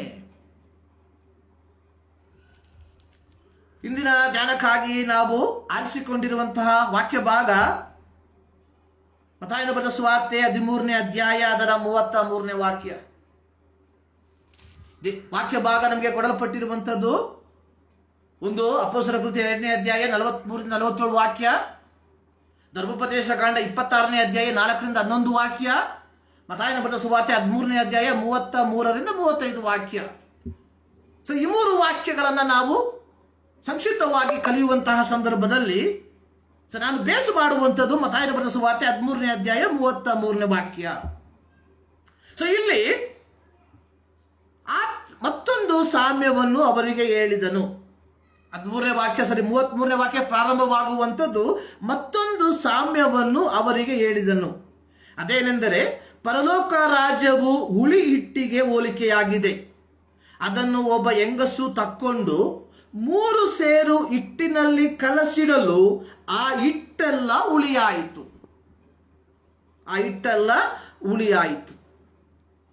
ನೋಡಿ, ಮತ್ತಾಯನ ಬರೆದ ಸುವಾರ್ತೆ 13ನೇ ಅಧ್ಯಾಯ ಪ್ರಾರಂಭವಾಗುವಂಥದ್ದು, ಆ ದಿವಸದಲ್ಲಿ ಯೇಸು ಮನೆಯಿಂದ ಹೊರಟು ಸಮುದ್ರದ ದಡದಲ್ಲಿ ಕುಳಿತುಕೊಂಡನು. ಬಹಳ ಜನರು ಆತನ ಬಳಿಯಲ್ಲಿ ಕೂಡಿ ಬಂದಿದ್ದರಿಂದ ಆತನು ದೋಣಿ ಹತ್ತಿ ಕೂತುಕೊಂಡನು.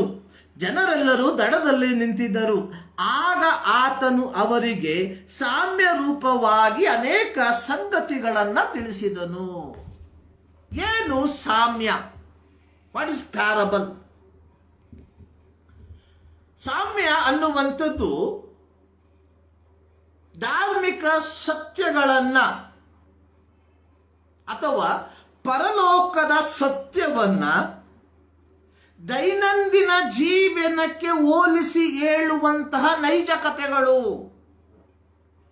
ಅಥವಾ ಪರಲೋಕದ ವಿಚಾರಗಳನ್ನ, ಪರಲೋಕದ ಕಾರ್ಯಗಳನ್ನ ಭೂಲೋಕದಲ್ಲಿ ಇರುವಂತಹ ಕೆಲವು ವಿಚಾರಗಳೊಂದಿಗೆ ಹೋಲಿಸಿ ಹೇಳುವಂಥದ್ದಾಗಿದೆ ಸಾಮ್ಯಗಳು, ಪ್ಯಾರಬಲ್ಸ್ ಎಂಬುದಾಗಿ. ಮತ್ತಾಯನ ಬರೆದ ಸುವಾರ್ತೆ 13ನೇ ಅಧ್ಯಾಯದಲ್ಲಿ ಸುಮಾರು 7 ಸಾಮ್ಯಗಳನ್ನ ಯೇಸು ಸ್ವಾಮಿ ಹೇಳ್ತಾ ಇದ್ದಾನೆ. ಈ 7 ಸಾಮ್ಯಗಳು ಪರಲೋಕ ರಾಜ್ಯದ ಕುರಿತಾಗಿ ಹೇಳಿರುವಂತಹ ಸಾಮ್ಯಗಳು. 1, ಬಿತ್ತುವವನ ಸಾಮ್ಯ. 2, ಗೋಧಿ ಮತ್ತು ಅಣಗಿಯ ಒಂದು ಸಾಮ್ಯ. 3, ಸಾಸಿವೆ ಕಾಳಿನ ಒಂದು ಸಾಮ್ಯ. 4, ಹುಳಿ ಹಿಟ್ಟಿನ ನಾವು ಓದಿದಂತಹ ಸಾಮ್ಯ. 5, ಹೊಲದಲ್ಲಿ ಹೂಳಿಟ್ಟ ದ್ರವ್ಯದ ಒಂದು ಸಾಮ್ಯ. 6, ಪರಲೋಕ ರಾಜ್ಯ ಉತ್ತಮವಾದ ಮುತ್ತುಗಳನ್ನು ಹುಡುಕುವ ವ್ಯಾಪಾರಸ್ಥನಿಗೆ ಹೋಲಿಕೆ ಮಾಡುವಂತಹ ಒಂದು ಸಾಮ್ಯ. 7ನೇದಾಗಿ ಮೀನನ್ನ ಹಿಡಿಯುವ ಬಲೆ, ಇದರ ಒಂದು ಸಾಮ್ಯ. ಈ 7 ಸಾಮ್ಯಗಳ ತಾತ್ಪರ್ಯ ಅನ್ನುವಂಥದ್ದು ಪರಲೋಕ ರಾಜ್ಯ ಏನೆಂಬುದಾಗಿ. ನೋಡಿ, ಇಂದು ನಾವು ಓದಿದಂತಹ ವಾಕ್ಯ ಅಥವಾ ಮತ್ತಾಯನ ಬರೆದ ಸುವಾರ್ತೆ 13ನೇ ಅಧ್ಯಾಯದಲ್ಲಿ ಯೇಸು ಸ್ವಾಮಿ ಹೇಳಿದಂತಹ 4ನೇ ಸಾಮ್ಯ ಹುಳಿ ಹಿಟ್ಟಿನ ಒಂದು ಸಾಮ್ಯ. ಏನು ಹುಳಿ ಹಿಟ್ಟಿನ ಸಾಮ್ಯ? ಯೇಸುವಿನ ಕಾಲದಲ್ಲಿ ಅಥವಾ ಪ್ರಾಚೀನ ಕಾಲದಲ್ಲಿ ಇಂದಿನ ರೀತಿಯಲ್ಲಿ ಇದ್ದಂತೆಯೇ ಇನ್ಸ್ಟಂಟ್ ಈಸ್ಟ್ಗಳಿರಲಿಲ್ಲ. ಇವತ್ತು ಇನ್ಸ್ಟಂಟ್ ಈಸ್ಟ್ಗಳಿದ್ದಾವೆ. ಅಕ್ಕಿ ರುಬ್ಬಿ ಆ ಈಸ್ಟ್ನ ಹಾಕ್ಬಿಟ್ರೆ ಕೆಲವೇ ನಿಮಿಷದಲ್ಲಿ, ಕೆಲವೇ ಗಂಟೆಗಳಲ್ಲಿ ಏನಾಗ್ತದೆ, ಅದು ಉಬ್ಬು ಬರ್ತದೆ. ಆದರೆ ಪ್ರಾಚೀನ ಕಾಲದಲ್ಲಿ ಅಂತಹ ಒಂದು ಪದ್ಧತಿ ಇರಲಿಲ್ಲ. ಸೊ ಹೀಗಿರುವುದರಿಂದ ತಾಯಂದಿರು ಏನ್ ಮಾಡ್ತಾ ಇದ್ರು, ಅಮ್ಮಂದಿರು ಏನ್ ಮಾಡ್ತಾ ಇದ್ರು, ಮಹಿಳೆಯರು ಏನ್ ಮಾಡ್ತಾ ಇದ್ರು, ದಿನಪ್ರತಿ ರೊಟ್ಟಿಯನ್ನ ಮಾಡುವಾಗ, ಆಗಿನ ಕಾಲದಲ್ಲಿ ಆ ಒಂದು ಸ್ಥಳದಲ್ಲಿ ಬಾರ್ಲಿ ಅಥವಾ ಗೋಧಿಯನ್ನು ಹೆಚ್ಚಾಗಿ ಬೆಳೆಯುತ್ತಿದ್ದರಿಂದ ಅಲ್ಲಿನ ಆಹಾರ ಅನ್ನುವಂಥದ್ದು ರೊಟ್ಟಿ. ಸೊ ರೊಟ್ಟಿಯನ್ನ ಮಾಡುವಂತಹ ಸಂದರ್ಭದಲ್ಲಿ ತಾಯಂದಿರು ಏನ್ ಮಾಡ್ತಾರೆ, ಕಲಸಿರುವಂತಹ ಹಿಟ್ಟಲ್ಲಿ ಸ್ವಲ್ಪ ಭಾಗವನ್ನ ತೆಗೆದು ಬೇರ್ಪಡಿಸ್ತಾರೆ. ಪ್ರತಿ ಬಾರಿ ಏನ್ ಮಾಡ್ತಾರೆ, ಅದನ್ನ ಒಂದು ಸ್ವಲ್ಪ ಭಾಗವನ್ನ ಬೇರ್ಪಡಿಸ್ತಾರೆ. ಸೊ ಹೀಗೆ ಬೇರ್ಪಡಿಸಿ ಇಡುವಂತಹ ಈ ಉಂಡೆಯನ್ನ, ಈ ಕಲಸಿದ ಹಿಟ್ಟನ್ನ ಮರುದಿನ ಅದನ್ನ ಕಲಸಿಡುವಂತಹ ಸಂದರ್ಭದಲ್ಲಿ ಅದರೊಟ್ಟಿಗೆ ಸೇರಿ ಇದನ್ನ ಕಲಸಿಬಿಡ್ತಾರೆ. ಈ ಹುಳಿ ಹಿಟ್ಟು ಸಾದಾ ಹಿಟ್ಟಿನ ಸಂಗಡ ಕಲಸುವಾಗ ಏನಾಗ್ತದೆ, ಅದು ತನ್ನ ಕ್ರಿಯೆಯನ್ನ ಮಾಡಿ ಕಲಸಿದಂತಹ ಹಿಟ್ಟು ಹುಳಿಯಾಗ್ತದೆ, ಉಬ್ಬಿ ಬರ್ತದೆ. ಇದು ದಿನಂಪ್ರತಿ ನಡೆಯುವಂತಹ ಒಂದು ಕಾರ್ಯ. ಒಬ್ಬ ಜೂವಿಶ್ ರಬೈ ಹೇಳಿರುವಂಥದ್ದು, ಒಬ್ಬ ಹೆಣ್ಣು ಮಗಳನ್ನ ಮದುವೆ ಮಾಡಿ ಗಂಡನ ಮನೆಗೆ ಕಳುಹಿಸುವಾಗ ಆ ಮಗಳ ತಾಯಿ ತನ್ನ ಮಗಳಿಗೆ ಒಂದು ಹುಳಿ ಹಿಟ್ಟನ್ನ ಏನ್ ಮಾಡ್ತಾಳೆ, ಕಲಸಿದಂತ ಹುಳಿ ಹಿಟ್ಟನ್ನ ಕೊಟ್ಟು ಕಳಿಸ್ತಾಳೆ. ಸೊ ಹೀಗೆ ಇದನ್ನ ತೆಗೆದುಕೊಂಡು ಹೋಗುವಂತಹ ಹೆಣ್ಣು ಮಗಳು ವಧು ತಾನು ಹೋದಂತಹ ಗಂಡನ ಮನೆಯಲ್ಲಿ ಆ 3 ಸೇರು ಅಥವಾ ಏನು ಹಿಟ್ಟನ್ನ ತೆಗೆದುಕೊಂಡು ಅದನ್ನ ನಾದುವಾಗ ಈ ಹುಳಿ ಹಿಟ್ಟನ್ನ ಅದರೊಟ್ಟಿಗೆ ಸೇರಿ ನಾದಬಿಟ್ಟು ಏನ್ ಮಾಡ್ತಾಳೆ, ರೊಟ್ಟಿಯನ್ನ ಮಾಡಿಕೊಡ್ತಾಳೆ. ಸೊ ಇದು ಮುಂದುವರಿಸಿಕೊಂಡು ಹೋಗುವಂತ ಒಂದು ಪರಿಪಾಠ. ಸೊ ಇಲ್ಲಿ ನಾವು ಅರ್ಥ ಮಾಡ್ಕೊಳ್ಬೇಕಾಗಿರುವಂತಹ ಒಂದು ಕಾರ್ಯ, ಸಣ್ಣ ಪ್ರಮಾಣದ ತೆಗೆದಿಟ್ಟಂತಹ ಹುಳಿ ಹಿಟ್ಟು 3 ಸೇರು ಹಿಟ್ಟಿನಲ್ಲಿ ಅಥವಾ ಫ್ಲೋರಲ್ಲಿ ಹಾಕಿ ಅದನ್ನ ನಾದುವಾಗ ಆ 3 ಸೇರು ಹಿಟ್ಟು ಸಹ ಏನಾಗ್ತದೆ, ಫರ್ಮಿನೇಟೆಡ್ ಆಗ್ತದೆ, ಹುಳಿಯಾಗಿ ಮಾರ್ಪಡ್ತದೆ. ಸೊ ಇದರ ಅರ್ಥ ಏನು ಎಂಬುದಾಗಿ ನಾವು ನೋಡುವಾಗ, ದೇವರ ಮಕ್ಕಳಾದ ನಾವುಗಳು ಈ ಲೋಕದಲ್ಲಿ ಒಂದು ಪ್ರತ್ಯೇಕವಾದ ದೌತ್ಯಕ್ಕೋಸ್ಕರವಾಗಿ ದೇವರಿಂದ ಕರೆದು ಬೇರ್ಪಟ್ಟಿಸಲ್ಪಟ್ಟವರಾಗಿದ್ದೇವೆ. ನೋಡಿ, ನಾವು ಒಂದು ವಾಕ್ಯವನ್ನು ನಾವು ಓದಿದ್ವಿ. ಅಲ್ಲಿ ನಾವು ನೋಡಿದಂಥದ್ದು, ನಾನು ಎಲ್ಲಿ ಇರ್ತಾನೋ ಅಲ್ಲೂ ನೀವು ಇರಬೇಕು. ಇದು ದೇವರ ಒಂದು ಚಿತ್ತ. ನಾನು ಪ್ರಾರಂಭದಲ್ಲಿ ಹೇಳಿದೆ, ಕ್ರೈಸ್ತರಾದಂತಹ ನಮ್ಮ ನಿರೀಕ್ಷೆ ಅನ್ನುವಂಥದ್ದು ಪ್ರತ್ಯೇಕವಾಗಿ ನಾವು 1 ಥೆಸಲೋನಿಕ 4ನೇ ಅಧ್ಯಾಯದಲ್ಲಿ ನಾವು ನೋಡಿದ ರೀತಿಯಲ್ಲಿ ಅಲ್ಲಿ ಬರೆಯಲ್ಪಟ್ಟಿರುವಂಥದ್ದು 17ನೇ ವಾಕ್ಯದ ಕೊನೆಯ ಭಾಗ, ನಾವು ಸದಾಕಾಲವು ಕರ್ತನ ಜೊತೆಯಲ್ಲಿರ್ತೇವೆ. ಸೊ ಇದು ಒಬ್ಬ ಕ್ರೈಸ್ತನ ನಿರೀಕ್ಷೆ. ಯೋಹಾನನ ಸುವಾರ್ತೆ 14ನೇ ಅಧ್ಯಾಯದಲ್ಲಿ ಯೇಸು ಸ್ವಾಮಿ ಹೇಳಿರುವಂಥದ್ದು, ನಾನಿರುವಲ್ಲಿ ನೀವಿರಬೇಕು. ಇದು ಪ್ರತಿಯೊಬ್ಬ ದೇವರ ಮಗನ ಕುರಿತಾಗಿ ಯೇಸು ಕ್ರಿಸ್ತನು ಉದ್ದೇಶಿಸಿರುವಂತಹ ಅತ್ಯಮೂಲ್ಯವಾದಂತಹ ಪದವಿ. ಆದರೆ ಆ ಪದವಿಗೆ ನಾವು ಒಯ್ಯಲ್ಪಡುವುದಕ್ಕಿಂತ ಮುಂಚಿತವಾಗಿ ದೇವರು ನಮ್ಮನ್ನ ಈ ಲೋಕದಲ್ಲಿ ಒಂದು ಚಿಕ್ಕ ಚಿಕ್ಕ ಹುಳಿ ಹಿಟ್ಟಿನ ಉಂಡೆಯಾಗಿ, ಸೊ ನನ್ನನ್ನ ಈ ಸ್ಥಳದಲ್ಲಿ, ನಿಮ್ಮ ಸ್ಥಳಗಳಲ್ಲಿ, ನಿಮ್ಮ ರಾಜ್ಯಗಳಲ್ಲಿ, ನಿಮ್ಮ ಜಿಲ್ಲೆಗಳಲ್ಲಿ, ನಿಮ್ಮ ತಾಲೂಕುಗಳಲ್ಲಿ, ಸೊ ನಿಮ್ಮ ಜಿಲ್ಲೆಗಳಲ್ಲಿ, ನಿಮ್ಮ ಗ್ರಾಮಗಳಲ್ಲಿ ಇಟ್ಟಿರುವಂಥದ್ದು ಏನ್ ಮಾಡೋದಕ್ಕೆ, ಅಲ್ಲಿರುವಂಥವರಿಗೆ ಹುಳಿಯನ್ನ ಕೊಡೋದಕ್ಕೆ. ಹುಳಿ ಹಿಂಡೋದಕ್ಕೋಸ್ಕರ ಅಲ್ಲ. ನಾವು ಹುಳಿ ಹಿಂಡುತ್ತೀವಿ, ಕುಟುಂಬದಲ್ಲಿ ಹುಳಿ ಹಿಂಡುತ್ತೀವಿ, ಸಹೋದರರ ಮಧ್ಯದಲ್ಲಿ ಹುಳಿ ಹಿಂಡುತ್ತೀವಿ, ಸಭೆಯ ಮಧ್ಯದಲ್ಲಿ ಹುಳಿ ಹಿಂಡುತ್ತೀವಿ, ಸೇವಕರ ಮಧ್ಯದಲ್ಲಿ ಹುಳಿ ಹಿಂಡುತ್ತೀವಿ, ಹಾಳು ಮಾಡೋದಕ್ಕೆ. ಇಲ್ಲಿ ದೇವರು ಉದ್ದೇಶಿಸಿರುವಂಥದ್ದು ಒಂದು ನೆಗೆಟಿವ್ ಆಸ್ಪೆಕ್ಟ್ ಅಲ್ಲ. ಇಲ್ಲಿ ದೇವರು ಉದ್ದೇಶಿಸಿರುವಂಥದ್ದು ಒಂದು ಪಾಸಿಟಿವ್ ಆಸ್ಪೆಕ್ಟ್. ನೋಡಿ, ಹುಳಿ ಆಗದೆ ಇರುವಂತಹ ದೋಸೆ ಹಿಟ್ಟಿನನ್ನ ಅಥವಾ ಹಿಟ್ಟನ್ನ ನಾವು ದೋಸೆ ಮಾಡಿದ್ರೆ ಅಥವಾ ಇಡ್ಲಿ ಮಾಡಿದ್ರೆ ಅದು ಮೃದುವಾಗಿರೋದಿಲ್ಲ, ಅದು ತಿನ್ನುವುದಕ್ಕೆ ಯೋಗ್ಯವಾಗಿರೋದಿಲ್ಲ. ಹುಳಿ ಆಗದೆ ಹೋದಂತಹ ಹಿಟ್ಟು ಇಡ್ಲಿ ಮಾಡ್ರೆ ಗಟ್ಟಿಯಾಗಿರ್ತತೆ, ದೋಸೆ ಮಾಡ್ರೆ ಗಟ್ಟಿಯಾಗಿರ್ತತೆ. ಆದ್ರೆ ಹುಳಿ ಆದಂತಹ ಹಿಟ್ಟಿನಲ್ಲಿ ನಾವು ರೊಟ್ಟಿ ಮಾಡಿದ್ರೆ, ದೋಸೆ ಮಾಡಿದ್ರೆ ಅದು ಬಹಳ ಮೃದುವಾಗಿರ್ತದೆ, ತಿನ್ನುವುದಕ್ಕೆ ಬಹಳ ರುಚಿಯಾಗಿರ್ತದೆ. ಸೊ ಇಲ್ಲಿ ದೇವರು ಉದ್ದೇಶಿಸಿರುವಂಥದ್ದು, ನಾವುಗಳು ಈ ಲೋಕದಲ್ಲಿ ಇತರರ ಜೀವಿತದಲ್ಲಿ ಹುಳಿಯನ್ನು ಹಿಂಡುವಂತ ಆ ಒಂದು ರೀತಿಯಲ್ಲಿ ಅಲ್ಲ, ಬದಲಾಗಿ ರುಚಿಯನ್ನ ಕೊಡುವಂತಹ ವ್ಯಕ್ತಿಗಳಾಗಿ ಮಾರ್ಪಡಬೇಕು. ಇದೆ we reform to reform the world.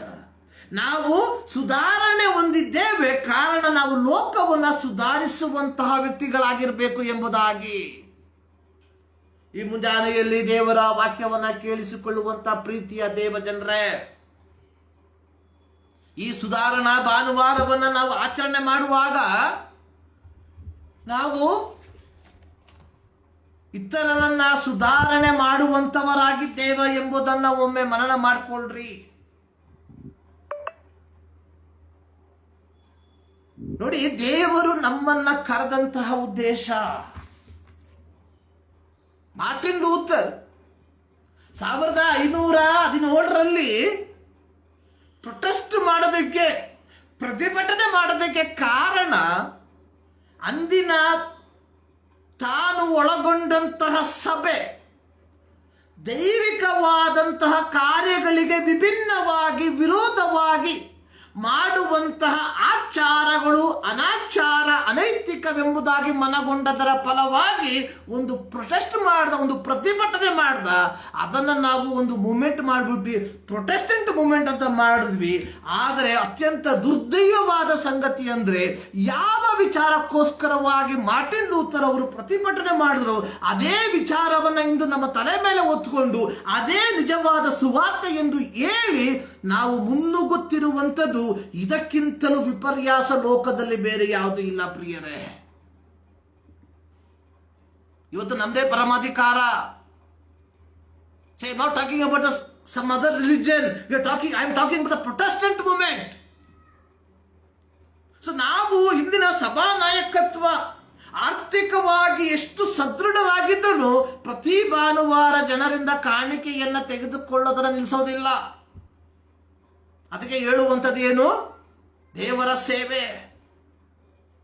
ದೇವರ ಸೇವೆಯಲ್ಲಿ ಹಣವನ್ನು ಲಪಟಾಯಿಸಿಕೊಂಡು ಮಧ್ಯಾಹ್ನ KFC ತಿನ್ನುವಂತಹ ಸೇವಕರು, ಸಾಯಂಕಾಲ ಮೆಕ್ಡೊನಾಲ್ಡ್ ತಿನ್ನುವಂತಹ ಸೇವಕರು, ತಮ್ಮ ಮಕ್ಕಳಿಗೆ ಐಷಾರಾಮಿ ವಾಹನಗಳನ್ನು ಇಸ್ಕೊಳ್ಳುವಂತಹ ಸೇವಕರು. ಇಲ್ಲಿ ನಮ್ಮ ಪ್ರೊಟೆಸ್ಟೆಂಟ್ ಮೂವ್ಮೆಂಟ್ ಅಲ್ಲಿ, ನಮ್ಮ ಪ್ರೊಟೆಸ್ಟೆಂಟ್ ಸಭೆಗಳಲ್ಲಿ ಅಂದು ಅವರು ರಾಜಕೀಯದಲ್ಲಿ ತೊಡಗಿಸ್ಕೊಂಡ್ರು. ಆ ಒಂದು ಪರ್ಟಿಕ್ಯುಲರ್ ಏರಿಯಾಗೆ ಯಾವ ರೀತಿಯ MP MLA ಯಾರು ಇಲ್ಲ, ಪ್ರೆಸಿಡೆಂಟ್ ಇಲ್ಲ, ಈ ಧಾರ್ಮಿಕ ಮುಖಂಡನೇ ಆ ಸ್ಥಳದ ಮೇಲುಸ್ತುವಾರಿ. ಸೊ ಇದನ್ನ ವಿರೋಧಿಸಿದ್ರು. ಇವತ್ತು ನಮ್ಮ ಪಾಸ್ಟ್ರುಗಳು ಇವತ್ತೇನ್ ಮಾಡಿದ್ದಾರೆ? ಒಂದೊಂದು ರಾಜಕೀಯ ಪಕ್ಷದೊಂದಿಗೆ ತಮ್ಮನ್ನು ತೊಡಗಿಸಿಕೊಂಡಿದ್ದಾರೆ. ಹೇಳಿದ್ರೆ ಅದು ನಮ್ಮ ಉಳಿವಿಗೆ ಎಂಬುದಾಗಿ. ಆಮೇಲೆ ಭ್ರಷ್ಟಾಚಾರದ ಕೂಪ ಅಂದ್ರೆ ಇಂದು ಪ್ರೊಟೆಸ್ಟೆಂಟ್ ಸಭೆ ಅನ್ನುವಂಥದ್ರಲ್ಲಿ ಯಾವ ತಪ್ಪಿಲ್ಲ. ಯಾವುದೇ ಮೇಲಿನ ಸಭೆಗಳ ತೆಗೆದು ನೋಡ್ರಿ, ಭ್ರಷ್ಟಾಚಾರದ ಕೂಪದಲ್ಲಿ ಬಿದ್ದಿದ್ದಾರೆ. ಜೀವನ ಶೈಲಿ ಐಷಾರಾಮಿ ಜೀವನ. ಕನ್ನಡದಲ್ಲಿ ಒಂದು ಗಾದೆ ಹೇಳ್ತಾರೆ, ಹೊಟ್ಟೆಗೆ ಇಟ್ಟಿಲ್ಲ ಅಂದ್ರೇನು, ಮುಡಿಗೆ ಮಲ್ಲಿಗೆ ಹೂವು ಬೇಕು ಅಂತ. ಅಂದ್ರೆ ಅನ್ನ ತಿನ್ನಕ್ಕೆ ಗತಿ ದುಡ್ಡಿಲ್ಲ ಅಂದ್ರೆ ಪರವಾಗಿಲ್ಲ, ಪ್ರತಿದಿನ ಬೆಳಗ್ಗೆ ಹೆಣ್ಮಕ್ಳಿಗೆ ಏನಿರ್ಬೇಕು, ತಲೆಯಲ್ಲಿ ಒಂದು ಹೂವು ಇರಬೇಕು. ಅದು ಅವರ ಒಂದು ಸಂಸ್ಕೃತಿ. ಇವತ್ತು ನಮ್ಮ ಪಾಸ್ಟ್ರುಗಳು ಪ್ರೊಟೆಸ್ಟೆಂಟ್ ಸೋ ಕಾಲ್ಡ್ ಲೀಡರ್ಸ್ ಅನ್ನುವಂಥವರು ತಮ್ಮ ಐಷಾರಾಮಿ ಜೀವನಕ್ಕೋಸ್ಕರವಾಗಿ ಜನರನ್ನ ಏನ್ ಮಾಡ್ತಾ ಇದ್ದಾರೆ? ಸೇವೆಯ ಹೆಸರಲ್ಲಿ ಅಪರಾಯಿಸ್ತಾ ಇದ್ದಾರೆ. ಅಲ್ಲಿ ಚರ್ಚ್ ಕಟ್ಟಬೇಕು, ಇಲ್ಲಿ ಚರ್ಚ್ ಕಟ್ಟಬೇಕು, ಅದು ಮಾಡಬೇಕು, ಇದು ಮಾಡಬೇಕು, ಹಂಗ ಮಾಡಬೇಕು, ಹಿಂಗ್ ಮಾಡಬೇಕು. ಇದು ಕೊಟ್ರೆ ನಿಮ್ಗೆ ದುಡ್ಡು ಕೊಟ್ರೆ ₹1 ಕೊಟ್ರೆ ₹10 ಸಿಕ್ಕುತ್ತೆ, ₹10 ಕೊಟ್ರೆ ₹100 ಸಿಕ್ಕುತ್ತೆ, ₹100 ಕೊಟ್ರೆ ₹1000 ಸಿಕ್ಕುತ್ತೆ. ಇದು ಸತ್ಯವಾಗಿದ್ರೆ ನಾನೇ ಕೊಟ್ಬಿಡ್ತಿದ್ದೆ ₹10.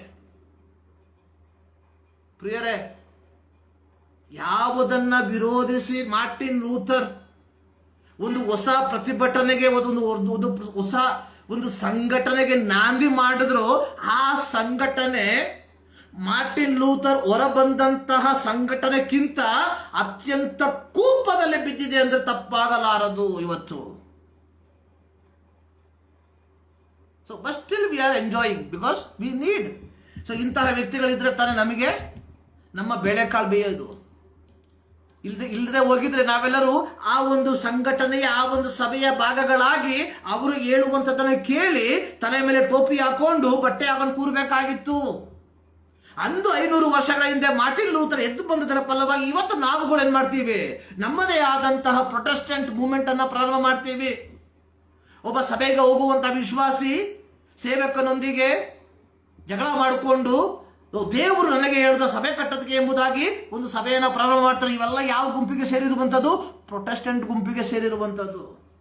ಬೇರೆ ಒಂದು ಸಭೆಯಲ್ಲಿ ಇದು ನಡೆಯೋದಿಲ್ಲ. They will excommunicate. 1521 ಮಾರ್ಟಿನ್ ಲೂಥರನ್ನ ಏನ್ ಮಾಡ್ಬಿಟ್ರು? They excommunicate from there. ಅವರನ್ನ ಏನ್ ಮಾಡಿದ್ರು? ಅಲ್ಲಿಂದ ಬಹಿಷ್ಕಾರ ಹಾಕಿದ್ರು. ಸೊ ಇಲ್ಲಿ ನಮಗೆ ಬಹಿಷ್ಕಾರ ಹಾಕೋದಕ್ಕೆ ಸಾಧ್ಯವಿಲ್ಲ. ಯಾಕೆಂದ್ರೆ as soon as possible he will start another church. 2 weeks before I went to 2 ವಾರ ಹಿಂದೆ ಒಂದು ಸಭೆಗೆ ಹೋಗಿದ್ದೆ. ಅಲ್ಲಿ ಹೋದಂತಹ ಸಂದರ್ಭದಲ್ಲಿ ದೇವರ ವಾಕ್ಯವನ್ನು ಸಾರಿದಂತ ಸಂದರ್ಭದಲ್ಲಿ ಅಲ್ಲಿರುವಂತಹ ಸೇವಕರು ಹೇಳೋರು, ಆ ಸಭೆಯಲ್ಲಿ ಬೇರೆ ಒಂದು ಸಭೆಯ ಒಂದು ಆರಾಧನೆ ನಡೀತಾ ಇದೆ. ಅವ್ರು ಹೋದ್ಮೇಲೆ ಹೇಳೋರು, ಈ ಸಭೆಯಲ್ಲಿ ತುಂಬಾ ಜನ ಇದ್ರು, ಈ ಆರಾಧನೆ ತುಂಬಾ ಜನ ಇದ್ರು. ಒಬ್ಬ ಅಸಿಸ್ಟೆಂಟ್ ಪಾಸ್ಟರ್ ಇದ್ದ ಅಲ್ಲಿ. ಆತ ಏನ್ ಮಾಡ್ದ? ದೇವರ ವಾಕ್ಯಕ್ಕೆ ವಿರೋಧವಾದಂತಹ ಅನಾಚಾರದಲ್ಲಿ ತನ್ನನ್ನು ತೊಡಗಿಸ್ಕೊಂಡ. ಅದನ್ನ ಮೇನ್ ಪಾಸ್ಟರ್ ಏನ್ ಮಾಡಿದ್ರು? ಕ್ವಶನ್ ಮಾಡಿದ್ರು. ಅವ್ರೇನ್ ಮಾಡ್ದ? ದ ನೆಕ್ಸ್ಟ್ ಡೇ ಈ ಟುಕ್ ಆಲ್ ದ ಬಿಲೀವರ್ಸ್, ಅಲ್ಲಿದ್ದಂತಹ ವಿಶ್ವಾಸಗಳನ್ನ ಕರ್ಕೊಂಡು ಹೊಸ ಚರ್ಚ್ ಮಾಡ್ದ. ಸೊ ಇದು ಎಲ್ಲಿ ನಡೀತಾ ಇದೆ? It happen only in the Protestant churches, in the Protestant movement. ಪ್ರಿಯರೇ, ದೇವರು ನಮ್ಮನ್ನ ಸುಧಾರಣೆ ಪಡಿಸಿರುವಂಥದ್ದು 1 ಪೇತ್ರ 2:9 ನಾವು ನೋಡಿದ ಪ್ರಕಾರ ಕತ್ತಲೆಯೊಳಗಿಂದ ಕರೆದು ಆಶ್ಚರ್ಯಕರವಾದ ಬೆಳಕಿನಲ್ಲಿ ದೇವರು ನಮ್ಮನ್ನ ನಡೆಸಿರುವಂಥದ್ದು ಆತನ ಗುಣಾತಿಶಯಗಳನ್ನ ಪ್ರಚಾರ ಮಾಡೋದಕ್ಕೋಸ್ಕರವಾಗಿ. ನಾವು ನೋಡಿದ್ವಿ, ಒಬ್ಬ ಹೆಂಗಸರು ಮಾಡಿದ್ದು ಹುಳಿ ಹಿಟ್ಟನ್ನ 3 ಸೇರು ಹಿಟ್ಟಿನಲ್ಲಿ ಕಲಸಿಡಲು after 8 hours, after 10 hours, whatever it may be, ಆ ಕಲಸಿದಂತ ಹಿಟ್ಟೇನಾಯ್ತು? ಹುಳಿ ಆಯ್ತು. ಸೊ ಅದರಿಂದ ರುಚಿಕರವಾದಂತಹ ರೊಟ್ಟಿಯನ್ನ ಏನ್ ಮಾಡೋದಕ್ಕೆ, ತಯಾರಿಸೋದಕ್ಕೆ ಸಾಧ್ಯವಾಗ್ತದೆ. ಸೊ ನಾವುಗಳು ಈ ರೀತಿ ಯೇಸು ಕ್ರಿಸ್ತನಿಂದ ಬೇರ್ಪಡಿಸಿರುವಂತಹ ಹಿಟ್ಟಿನ ಭಾಗಗಳಾಗಿರುವ ನಾವುಗಳು ಈ ಲೋಕದೊಂದಿಗೆ ನಾವು ಏನ್ ಮಾಡ್ಬೇಕು? ನಾವು ಇದ್ದೋಡಾಗಬಾರ್ದು. ನಾವು ಅದರೊಟ್ಟಿಗೆ ಸೇರಿದಾಗ ಏನ್ ಮಾಡ್ಬೇಕು? ಅವರನ್ನ ನಮ್ಮ ಬಳಿಗೆ ಕರ್ಕೊಂಡ್ಬರ್ಬೇಕು. ಆ ಒಂದು ಅನುಭವದಲ್ಲಿ ದೇವರು ನಮ್ಮನ್ನ ಇಟ್ಟಿದ್ದಾನೆ. ಇವತ್ತೇನಾಯ್ತು ಅಂತ ಹೇಳಿದ್ರೆ, ನಾವು ಅವ್ರ ಜೊತೆ ಹೋಗ್ಬಿಡ್ತೀವಿ. That is a problem. ನೋಡಿ, ಅಪೊಸ್ತಲರ ಕೃತ್ಯ 2ನೇ ಅಧ್ಯಾಯ 42ರಿಂದ 47 ವಾಕ್ಯದಲ್ಲಿ ನೋಡುವ ಸಂದರ್ಭದಲ್ಲಿ ಪಂಚಾಶತ್ತಮ ದಿನದಲ್ಲಿ ಪವಿತ್ರಾತ್ಮ ಬರಲಾಗಿ ಪೇತ್ರ ಏನ್ ಮಾಡ್ದ? ಪ್ರಸಂಗ ಮಾಡಿ ಸುಮಾರು 3000 ಜನ ಏನ್ ಮಾಡಿದ್ರು? ರಕ್ಷಣೆ ಹೊಂದಿದ್ರು. ಅವರ ನಂತರ ಜೀವಿತವನ್ನು ನೋಡಿ 42ನೇ ವಾಕ್ಯ, ಅಪೊಸ್ತಲರ ಕೃತ್ಯ 2:42, ಇವರು ಅಪೊಸ್ತಲರ ಬೋಧನೆಯನ್ನು ಕೇಳುವುದರಲ್ಲಿಯೂ ಸಹೋದರರ ಅನ್ಯೋನ್ಯತೆಯಲ್ಲಿಯೂ ರೊಟ್ಟಿ ಮುರಿಯುವುದರಲ್ಲಿಯೂ ಪ್ರಾರ್ಥನೆಯಲ್ಲಿಯೂ ನಿರತರಾಗಿದ್ರು. ಅವರು ಪರಸ್ಪರ ಏಕ ಮನಸ್ಸಿನಿಂದ ದೇವಾಲಯದಲ್ಲಿ ಕೂಡುತ್ತಾ ರೊಟ್ಟಿ ಮುರಿಯುತ್ತಾ ಉಲ್ಲಾಸದಿಂದಲೂ ಸರಳ ಹೃದಯದಿಂದಲೂ ಊಟ ಮಾಡುತ್ತಾ ದೇವರನ್ನ ಕೊಂಡಾಡುವಂತವರಾಗಿದ್ರು. ನೋಡಿ, ಅಲ್ಲಿ ತನಕ ಪಂಚಾಶತಮ ದಿನ ಬರುವುದಕ್ಕಿಂತ ಮುಂಚಿನ ತನಕ ತಮ್ಮದೇ ಆದಂತಹ ಧಾರ್ಮಿಕ ಆಚಾರ ವಿಚಾರಗಳಲ್ಲಿ ಜೀವಿಸುತ್ತಿದ್ದಂತಹ ವ್ಯಕ್ತಿ, ದೇವರ ಪವಿತ್ರಾತ್ಮನು ಅವರ ಮೇಲೆ ಬರಲಾಗಿ ಪಂಚಾಶತಮ ದಿನದಂದು ಪೇತ್ರನ ಪ್ರಸಂಗವನ್ನು ಕೇಳಿದಾಗ ಅವರು ತಮ್ಮ ಜೀವಿತವು ಏನೆಂಬುದನ್ನು ಅರ್ಥ ಮಾಡಿಕೊಂಡು ತಮ್ಮ ಜೀವಿತವನ್ನ ಕರ್ತನಿಗೆ ಒಪ್ಪಿಸಿದಾಗ ಅವ್ರು ಏನ್ ಮಾಡ್ತಾ ಇದ್ದಾರೆ? ಪ್ರಾರ್ಥನೆಯಲ್ಲಿ ಅನ್ಯೋನ್ಯತೆಯಲ್ಲಿ ನಿರತರಾದರು. ಇದು ನಿಜವಾದಂತಹ ಸುಧಾರಣೆ. ನಿಜವಾದಂತಹ ಸುಧಾರಣೆ ಮೊದಲು ನಿನ್ನ ಜೀವಿತದಲ್ಲಿ ಒಂದು ಬದಲಾವಣೆ ತರ್ತದೆ. ಸೊ ನಿಜವಾದಂತಹ ಸುಧಾರಣೆ ನಿನ್ನ ಜೀವಿತದ ಮೂಲಕ ನಿನ್ನ ಸಮಾಜದಲ್ಲಿ ಒಂದು ಬದಲಾವಣೆಯನ್ನು ತರ್ತದೆ. ನೋಡಿ, ಧರ್ಮೋಪದೇಶ ಕಂಡ ಪುಸ್ತಕವನ್ನು ಓದ್ಬೇಕಾದ್ರೆ ಗೊತ್ತಾಗ್ತದೆ ನಿಜವಾದಂತಹ ಸುಧಾರಣೆ. ದೇವರು ಇಸ್ರಾಯೇಲ್ ಮಕ್ಕಳನ್ನ ಐಗುಪ್ತದಿಂದ ಕರ್ಕೊಂಡು ಬಂದ. ಕಾನಾನ್ ದೇಶಕ್ಕೆ ಸೇರಿಸ್ತಾ ಅಲ್ಲಿ ಅವ್ರು ಹೇಳುವಂಥದ್ದು ನೀವೇನು ಮಾಡಬೇಕು, ನಿಮ್ಮ ಬೆಳೆಯಲ್ಲಿ ಪ್ರಥಮ ಫಲವನ್ನ ದೇವರ ಸನ್ನಿಧಾನಕ್ಕೆ ತಂದು ಅದನ್ನ ನೀವು ಯಜ್ಞ ಮಾಡಿ ಸಂತೋಷ ಪಡಬೇಕು. ನಿಜವಾದ ಸುಧಾರಣೆ ನಿನ್ನ ದೇಶದಲ್ಲಿ ಬದಲಾವಣೆಯನ್ನು ತರ್ತದೆ. ನಿಜವಾಗ್ಲೂ ನಾವು ಸುಧಾರಣೆ ಹೊಂದಿದ್ದೇವ? ಒಮ್ಮೆ ಯೋಚನೆ ಮಾಡಿ ನೋಡಿ. ಸುಧಾರಣೆ ರಿಫಾರ್ಮೇಶನ್ ಎಂಬುದಾಗಿ ನಾವು ಗಂಟೆಗಟ್ಟಲೆ ಮಾತಾಡ್ತೇವೆ. But what is the real reformation? What is the real reform? So ನಮ್ಮಲ್ಲಿ ಆದಂತ ಸುಧಾರಣೆ ಏನು? ಯೇಸು ಸ್ವಾಮಿಯನ್ನ ನೋಡಿ, ಕ್ರೈಸ್ತ ಕುಟುಂಬದಲ್ಲಿ ಹುಟ್ಟಿರುವಂತ ನಾವುಗಳು ಯೇಸು ಸ್ವಾಮಿಯನ್ನು ಅಂಗೀಕಾರ ಮಾಡಿ, ಯೇಸು ಸ್ವಾಮಿ ನನ್ನ ರಕ್ಷಕನು ಒಡೆಯನು ಎಂಬುದಾಗಿ ಅಂಗೀಕಾರ ಮಾಡಿ ದೀಕ್ಷಾಸ್ಥಾನದ ಮೂಲಕವಾಗಿ ದೇವರ ಮಕ್ಕಳಾಗಿ ಮಾರ್ಪಟ್ಟಿರುವಂತ ನಾವು ದೀಕ್ಷಾಸ್ಥಾನ ತೆಗೆದುಕೊಂಡ ದಿನದಿಂದ ಇಲ್ಲಿ ತನಕ ನಮ್ಮ ಜೀವಿತದಲ್ಲಿ ಆದ ಸುಧಾರಣೆ ಏನು? What the difference? ಇತರರು ನಮ್ಮನ್ನು ನೋಡುವಾಗ ನಮ್ಮಲ್ಲಿ ಯಾವ ಸುಧಾರಣೆಯನ್ನ ಕಾಡ್ತಾರೆ? ಅಪೊಸ್ತಲರ ಕೃತ್ಯದಲ್ಲಿ ನಾವು ನೋಡ್ತೇವೆ, 13ನೇ ಅಧ್ಯಾಯದಲ್ಲಿ ಅಂತಿಯೋಕ್ಯದಲ್ಲಿ ಮೊದಲು ಕ್ರೈಸ್ತರಿಗೆ, ದೇವರ ಮಕ್ಕಳಿಗೆ ಕ್ರೈಸ್ತರು ಎಂಬುದಾಗಿ ಹೆಸರು ಬಂತು. ಕ್ರೈಸ್ತರು ಅಂದ್ರೆ ಏನು? ಕ್ರಿಸ್ತನ ಬೋಧನೆಯನ್ನ ಹಿಂಬಾಲಿಸುವಂತವರು. ಪ್ರಿಯರೇ, ಇದು ನಿಜವಾದ ಸುಧಾರಣೆ. ಈ ಸುಧಾರಣೆಗೋಸ್ಕರವಾಗಿ ದೇವರು ನಮ್ಮನ್ನ ಕರೆದಿರುವಂತದ್ದು. ಹೆಂಗಸೇನು ಮಾಡಿದ್ಲು? 3 ಸೇರು ಹಿಟ್ಟನ್ನ ತಂದು ತಾನು ತೆಗೆದಿಟ್ಟಂತಹ ಹುಳಿ ಹಿಟ್ಟನ್ನ ಅದರೊಂದಿಗೆ ಕಲಸಿದಾಗ ಆಫ್ಟರ್ ಸಮ್ ಅವರ್ಸ್, ಕೆಲವು ಗಂಟೆಗಳಾದ ಮೇಲೆ ಕಲಸಿದಂತ ಹಿಟ್ಟೇನಾಯ್ತು? ಹುಳಿ ಆಯ್ತು, ಅದು ಫರ್ಮಿನೇಟೆಡ್ ಆಯ್ತು. ಸೊ ಈ ರೀತಿಯಾಗಿ ದೇವರು ನಮ್ಮನ್ನು ಈ ಲೋಕದಲ್ಲಿ ಇಟ್ಟಿದ್ದಾನೆ. ಯೇಸು ಸ್ವಾಮಿ ಹೇಳ್ತಾ ಇದ್ದಾನೆ, ನೀವು ಲೋಕಕ್ಕೆ ಉಪ್ಪಾಗಿದ್ದೀರಾ, ನೀವು ಲೋಕಕ್ಕೆ ಬೆಳಕಾಗಿದ್ದೀರಾ. ಪ್ರಿಯರೇ, ಅಪೊಸ್ತಲರ ಕೃತ್ಯ 1ನೇ ಅಧ್ಯಾಯ 8ನೇ ವಾಕ್ಯ, ಪವಿತ್ರಾತ್ಮನು ನಿಮ್ಮ ಮೇಲೆ ಬರಲು ನೀವು ಬಲ ಹೊಂದಿ ಯೆರೂಸಲೇಮಿನಲ್ಲಿಯೂ ಎಲ್ಲ ಯೂದಾಯ ಸಮಾರ್ಯ ಸೀಮೆಗಳಲ್ಲಿಯೂ ಭೂಮಿಯ ಕಟ್ಟ ಕಡೆಯವರೆಗೆ ನನಗೆ ಸಾಕ್ಷಿಗಳಾಗಿರ್ಬೇಕು. ಪ್ರಿಯರೇ, ಇದು ದೇವರು ನಮ್ಮಿಂದ ಬಯಸುವಂತಹ ಒಂದು ಕಾರ್ಯ. ಈ ಸುಧಾರಣೆ ನಮ್ಮ ಮೂಲಕವಾಗಿ ನಮ್ಮ ಸಮೂಹದಲ್ಲಿ, ನಮ್ಮ ಸಭೆಯಲ್ಲಿ, ನಮ್ಮ ಜಿಲ್ಲೆಯಲ್ಲಿ, ನಮ್ಮ ತಾಲೂಕಿನಲ್ಲಿ, ನಮ್ಮ ಗ್ರಾಮದಲ್ಲಿ, ನಮ್ಮ ದೇಶದಲ್ಲಿ ನಡೆಯುವಂಥದ್ದಾಗಿರ್ಬೇಕು. ಸೊ ಇದಕ್ಕೆ ನೀವು ರಾಜಕೀಯ ವ್ಯಕ್ತಿಗಳ ಹಿಂದೆ ಹೋಗ್ಬ್ಯಾಡ್ರಿ, ಇದಕ್ಕೆ ನೀವು ಹಣದ ಹಿಂದೆ ಹೋಗ್ಬ್ಯಾಡ್ರಿ. ಸೊ ದೇವರು ನಿಮ್ಮನ್ನ ಕರೆದಿರುವಂಥದ್ದು ಒಂದು ಲೌಕಿಕವಾದ ಸಭೆ ಎಂಬ ಕಟ್ಟಡವನ್ನ ಕಟ್ಟುವುದಕ್ಕೋಸ್ಕರವಾಗಿ ಎಲ್ಲ. ಪ್ರಿಯರೇ, ದೇವರು ನಿನ್ನನ್ನು ಕರೆದಿರುವಂಥದ್ದು ನಿನ್ನ ಸಂಸ್ಥೆಯನ್ನ ಕಟ್ಟುವುದಕ್ಕೋಸ್ಕರವಾಗಿ ಎಲ್ಲ. ಪ್ರಿಯನೇ, ದೇವರು ನಿನ್ನನ್ನು ಕರೆದಿರುವಂಥದ್ದು ನೀನು ಒಂದು ಹಿಟ್ಟಾಗಿ ನೀನು ವಾಸಿಸುವಂತಹ ಸಮೂಹದಲ್ಲಿ ಜನರನ್ನ ಕ್ರಿಸ್ತನೆಡೆಗೆ ನಡೆಸುವುದಕ್ಕೋಸ್ಕರವಾಗಿ. ಸಭೆ ಯಾರು ಕಟ್ಟಬೇಕಾಗಿತ್ತು? ಅವ್ರಿಗೆ ಕಟ್ಟಬೇಕಾಗಿತ್ತು. ಅವರ ಐಷಾರಾಮಿ ಜೀವನಕ್ಕೋಸ್ಕರವಾಗಿ ಅವರು ಮಾಡಿದಂತಹ ತೀರ್ಮಾನಗಳು ಇದು. ಇಂದು ಈ ತೀರ್ಮಾನಗಳು ಇಂದು ಪ್ರೊಟೆಸ್ಟೆಂಟ್ ಸಭೆಗಳಲ್ಲಿ ಸೇರಿ ಬಂದಿದೆ. ಆದ್ರೆ ನಾವು ಇವತ್ತು ಸಹ ಅವ್ರು ನಾವೇನ್ ಮಾಡ್ತೀವಿ? ದೂಷಿಸ್ತೀವಿ. ಅವರ ಕುರಿತಾಗಿ ನಾವು ಕೆಟ್ಟದಾಗಿ ಮಾತಾಡ್ತೀವಿ. The way we talk looks like we are so holy. We are corrupted that them. ಅವರಿಗಿಂತಲೂ ನಾವು ಭ್ರಷ್ಟಾಚಾರರು. ಪ್ರಿಯರೇ, ಯೋಚನೆ ಮಾಡಿ, 500 ವರ್ಷಗಳ ಹಿಂದೆ ಮಾರ್ಟಿನ್ ಲೂಥರ್ ಈ ಒಂದು ಪ್ರತಿಭಟನೆ ಮಾಡದೆ ಹೋಗಿದ್ರೆ ನಾವೆಲ್ಲೂ ಇರ್ತಿರಲಿಲ್ಲ. ಅಂದು ಆ ವ್ಯಕ್ತಿ ಪ್ರತಿಭಟನೆ ಮಾಡ್ದ, ಅದು ಇವತ್ತು ನಾವು ನಮ್ಮ ಸ್ವಲಾಭಕ್ಕೋಸ್ಕರವಾಗಿ ಉಪಯೋಗ ಮಾಡ್ತಾ ಇದ್ದೀವಿ. ಡೋಂಟ್ ಥಿಂಕ್ ದಟ್ ಇದೆಲ್ಲ ಚಲೇಗ. No, God will judge you. ದೇವರು ನ್ಯಾಯ ವಿಧಿಸ್ತಾನೆ. Don't forget that. ಅದನ್ನ ನೀವು ಎಂದಿಗೂ ಮರಿಬೇಡ್ರಿ. ನೋಡಿ, ಪ್ರಕಟಣೆ ಪುಸ್ತಕದಲ್ಲಿ 7 ಸಭೆಗಳಿಗೆ ಬರೆಯುವಂತಹ ಸಂದರ್ಭದಲ್ಲಿ ನಾವು ನೋಡುವಂಥದ್ದು, ಅಲ್ಲಿ ನಾವು ಹೇಳುವಂಥದ್ದು, ನೀನು ತಿರುಗಿಕೊಳ್ಳದೆ, ಎಫೆಸ ಸಭೆಗೆ ಹೇಳುವಂಥದ್ದು, ನೀನು ತಿರುಗಿಕೊಳ್ಳದೆ ಹೋದ್ರೆ ನಿನ್ನ ದೀಪಸ್ತಂಭವನ್ನು ನಾನು ಆ ಸ್ಥಳದಿಂದ ಕಿತ್ತು ಬಿಸಾಕ್ಬಿಡ್ತೇನೆ ಎಂಬುದಾಗಿ. ಸೊ ದೇವರಿಗೆ ಬೇಕಾಗಿರುವಂಥದ್ದು ಒಂದು ಲೌಕಿಕವಾದಂತಹ ಕಟ್ಟಡವಲ್ಲ. ಪ್ರಿಯರೇ, ದೇವರಿಗೆ ಬೇಕಾಗಿರುವಂಥದ್ದು ನಿನ್ನ ಆಧ್ಯಾತ್ಮಿಕವಾದಂತಹ ಫಲ. ಯೋಹಾನನ ಸುವಾರ್ತೆಯಲ್ಲಿ ನಾವು ನೋಡ್ತೀವಿ 15ನೇ ಅಧ್ಯಾಯದಲ್ಲಿ, ನೀವು ಬಹಳ ಫಲ ಕೊಡುವುದರಿಂದಲೇ ನಿಮ್ಮ ತಂದೆಗೆ ಮಹಿಮೆ ಉಂಟಾಗ್ತದೆ. ಸೊ ನೀವು ನನ್ನನ್ನು ಆರಿಸಿ ತೆಗೆದುಕೊಳ್ಳಲಿಲ್ಲ, ಸೊ ನಾನು ನಿಮ್ಮನ್ನು ಆರಿಸಿ ತೆಗೆದುಕೊಂಡಿದ್ದೇನೆ. ನೀವು ಫಲ ಕೊಡಬೇಕು. ನೀವು ಕೊಡುವಂತ ಫಲ ನಿಲ್ಲುವಂತದ್ದಾಗಿರಬೇಕು. ಇದು ದೇವರು ನನ್ನ ಕುರಿತಾಗಿ ನಿನ್ನ ಕುರಿತಾಗಿ ಉದ್ದೇಶಿಸಿರುವಂತದ್ದು. ಪ್ರಿಯರೇ, ನಾವುಗಳು ಈ ಲೋಕದಲ್ಲಿ ನಾವು ಆಗಿರುವಂತ ಜಾಗದಲ್ಲಿ ಒಂದು ಹುಳಿ ಹಿಟ್ಟಾಗಿ ದೇವರು ನಮ್ಮನ್ನು ಇಟ್ಟಿದ್ದಾನೆ. ಇದರ ಉದ್ದೇಶ ದೇವರಿಗೋಸ್ಕರವಾಗಿ ದೊಡ್ಡ ಕಾರ್ಯಗಳನ್ನು ಮಾಡೋದಕ್ಕೋಸ್ಕರವಾಗಿ, ಅದಕ್ಕೋಸ್ಕರವಾಗಿ ನಮ್ಮನ್ನೇ ನಾವು ಸಮರ್ಪಿಸಿಕೊಳ್ಳೋಣ. ನಾವು ಮಾಡಬೇಕಾಗಿದ್ದಿಷ್ಟೇ, ನಮ್ಮ ಧಾರ್ಮಿಕತೆಯನ್ನ ನಮ್ಮ ತಲೆಯಿಂದ ಕಿತ್ತಾಕ್ಬೇಕು. Remove your religious activity.